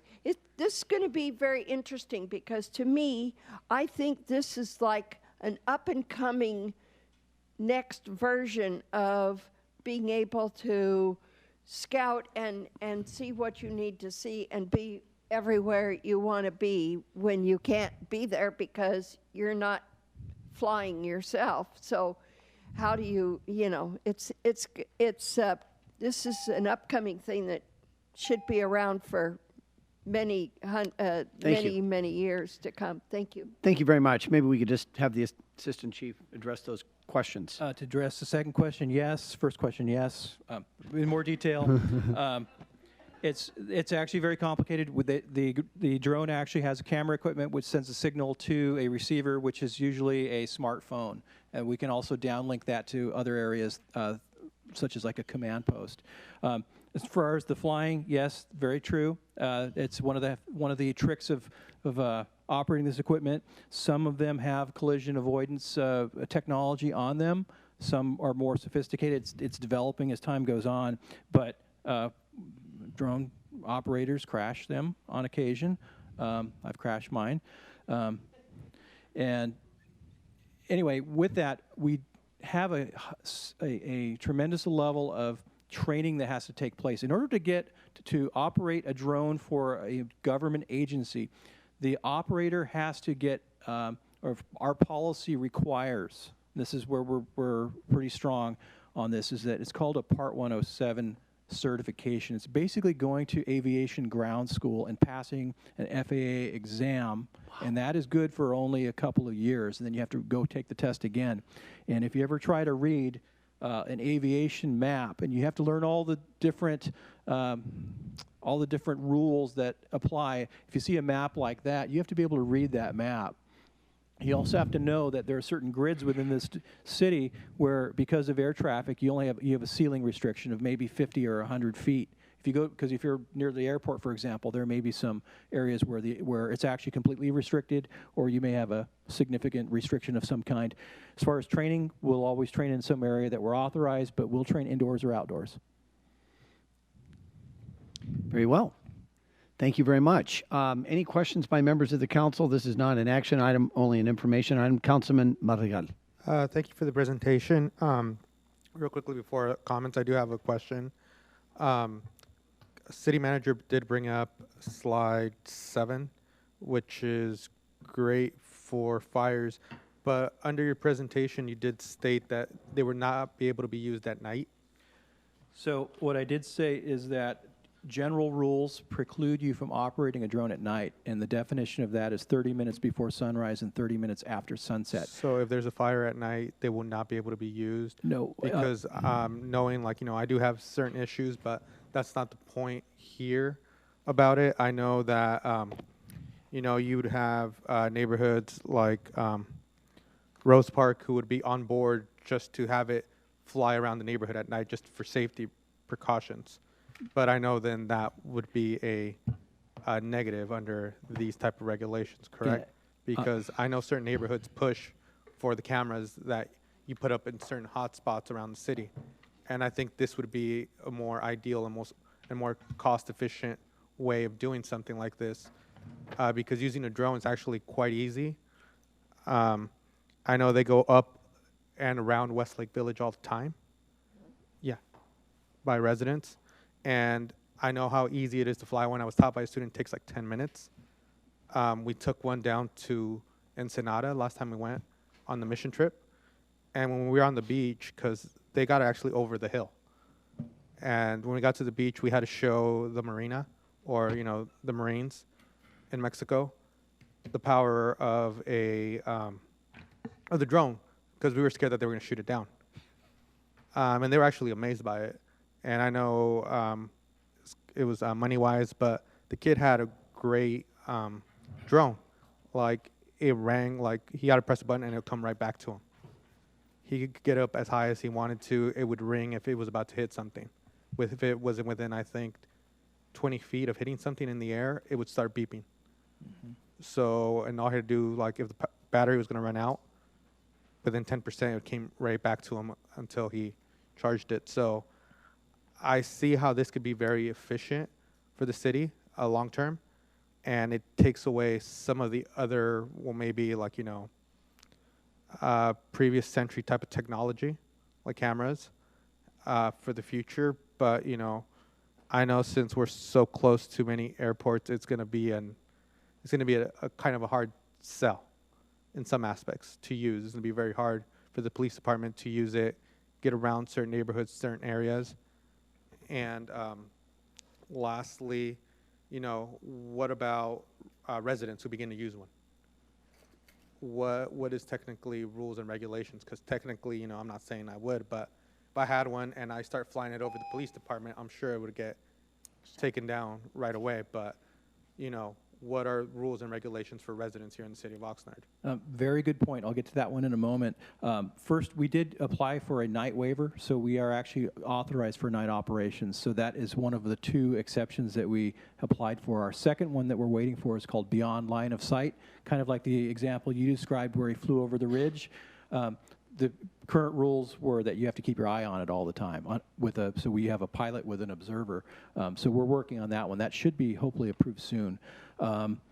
Regarding the technology on there, a lot of them are equipped with that. That technology is rapidly developing to very, very amazing abilities to avoid objects, to detect when the battery is about to die, or if you lose a signal, it'll automatically return to a pre-designated waypoint. The last question you had, it was If residents start flying Yes, them residents around, flying. especially over the police station. Yes, and I think that's a part two on a later conversation because the FAA has actually has relegated that responsibility of governing drones that are not in controlled airspace to the local authorities. So there are some cities in California, such as Laguna Beach, that have very, very strict rules about operating drones at all in the city. So right now, Oxnard has no city ordinances that, well, there is one for Ormond Beach, but some cities have a no model aircraft ordinance. If you go to Ventura, they have one in certain areas. Parks, for example, you can't fly them there.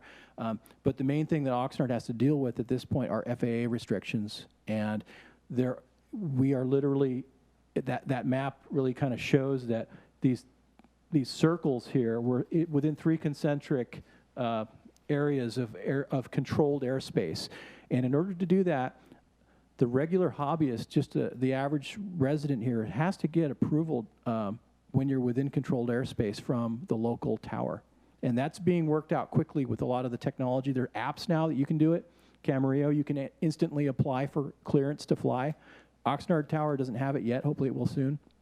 But generally, this topic is reserved to the local government to determine, like, are there any other areas that we can't fly them? And police station's a pretty good example. It's right in the flight path. So you pretty much, the hobbyist shouldn't be flying over a place like that. But some agencies have some very explicit rules. And I think that'll probably be a later conversation with the council, that we may bring back some type of regulations to that effect. Any additional comments or any questions? Yes, Councilmember Lopez. Thank you. Just following up on that, both the comments of Councilmember Madrigal and your comments, Chief Benitez. There's definitely been attempts, by our very own state senator, Hannah-Beth Jackson, to regulate the public use for that same reason is the privacy. But there were 2 bills that she introduced back in 2015 and 2016 that didn't move forward, and that was to limit the public's use over certain areas, hospitals, fires during that time. So I think there are concerns around that. And we did hear this in the Public Safety Committee. If I recall, and I'm not sure if I missed it tonight, that at that time there was a mention about, if there was use of a drone in an operation or anything like that, there would be a public notice released afterwards. I remember you asked that question, and I said I believe I said there would be certain instances where that would be very applicable. For example, if we were to, say, apprehend a wanted felon for something and we used the drone and that really helped us, I believe that's something that's of public interest and newsworthy. There are a number of other missions that are more routine that probably wouldn't be newsworthy. Just for example, diagramming a traffic accident, so it might not make that threshold. It's kind of, I would say it's on a case-by-case basis, just based on the type of operation. Yeah, great. Thank you. Any additional comments? Oh, yeah, and I know Councilman McDonald in addition to Councilman Perillo. Just thank you for the presentation. The biggest comment I always hear is, oh, this is going to be an invasion of my privacy.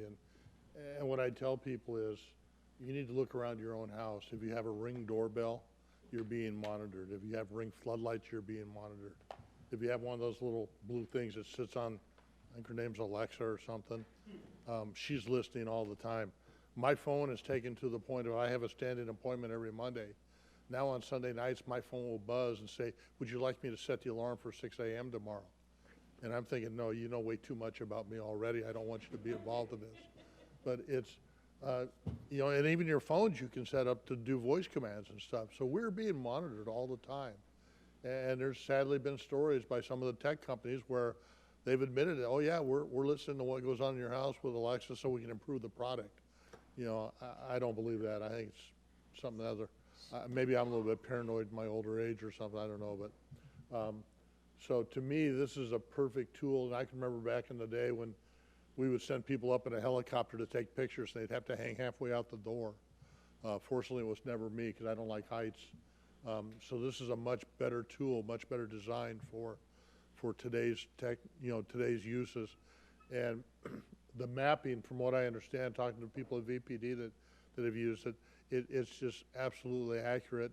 And in terms of the photographs, I would presume we still do the old authentication in court where they say, did you take this picture? Yeah. Does it accurately represent what you saw that night? Yeah.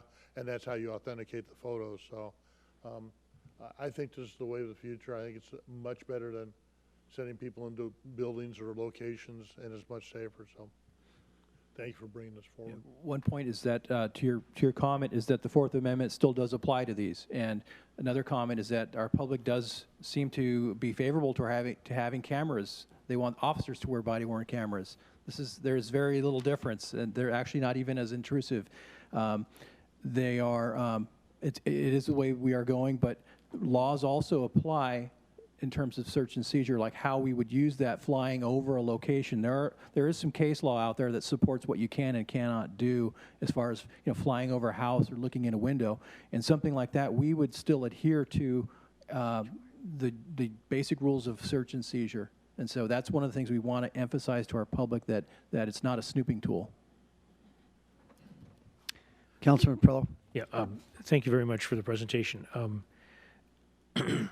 When you made the presentation that it's 2% the cost of a helicopter to be involved, I mean, that's a big deal with a city that's looking to limit its expenses and magnify and multiply the work of an officer. A couple of questions. In order, and I did like your humor, yes, no, I like that earlier. But have we any instances where these things have been hacked?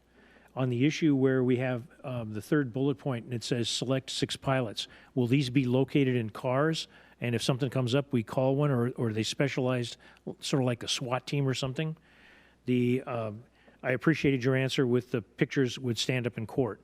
We've had a tremendous amount of requests over the past years with respect to 4th of July. And maybe these will help us with that. Question about the night flying. If we do them in night flying, do they have to have lights on the drone?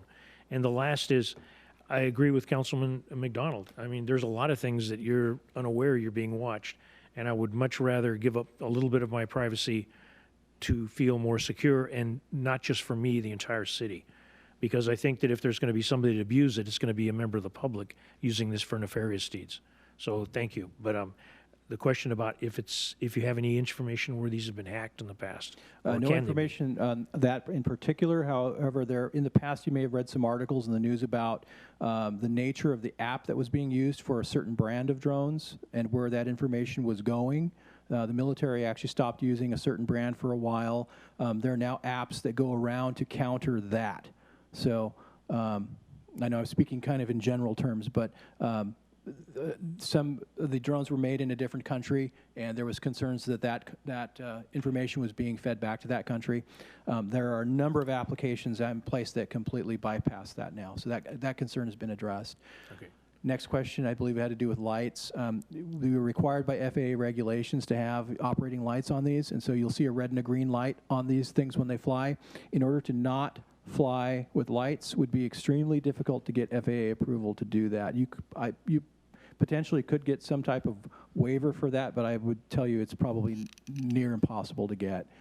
Okay, thank you very much. And I know that when we approved the latest software, I asked a question about is it hack-proof, and apparently anybody that makes something, somebody else can figure out how to get it. So thank you for the information. I appreciate and best of luck with this. Thank you. Thank you. Mayor Pro Tem. I think people are going to be very happy if this can be effective about illegal fireworks. So in my presentation that I've done, I've had to pare my presentation down.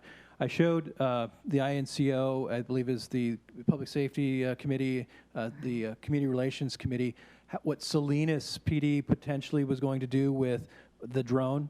And what they essentially would do is, and this didn't actually happen with the PD, but in this case, it was about 3 or 4 years ago, a private licensed drone operator went to the city and said, I'm going to fly over this neighborhood where we know fireworks are taking place. They parked it about 300 feet over the neighborhood and just sat there with the camera, and they identified all the houses where you could clearly see where all the fireworks were coming from. So fast forward to today's world, assuming we can get past some basic Fourth Amendment issues, if those can be addressed, in theory, you could potentially park that over a problem neighborhood where you're watching the fireworks take place, obtain your video evidence, and then mail a citation to that house or the homeowner at a later time based on the ordinance that we just passed, I believe, earlier this year, or last year, actually. Looking forward to that. Thank you. So, Any additional comments? I know this is just a report and a file and receive, but any effort given the cost involved for all city operations, any effort that's going to make the job that you do and that we do in preserving public safety, it's going to make it easier, it's going to make it more cost effective, and it's going to get people breaking the law behind bars is what it's all about. So thank you very much and continue your efforts. thank you. Last comment to answer the question, I believe. City of Chula Vista, in their recent article, over the past year, the drones have supported 130 arrests. They actually park their drone at the police station. They fly it within a 1 mile radius that goes 2 calls for service and like identifies suspects as they're leaving. I believe I didn't answer one of Mr. Perello's questions. About pilots. I'm sorry. Six pilots. We have 5 of 6 trained. They have been through the FAA school. They've all passed the exam. We're going to certify 1 more person. Your question was, do we put them in trunks in a Pelican case in a vehicle? Conceivably, that's where we want to go.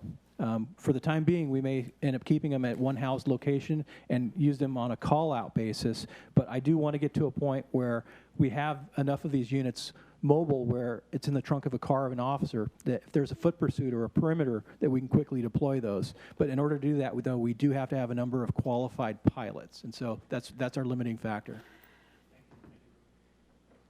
Thank you. And with any further questions by members of the council, Councilwoman Basua? No comments. Thank you for the presentation. Okay, with that, this meeting is adjourned.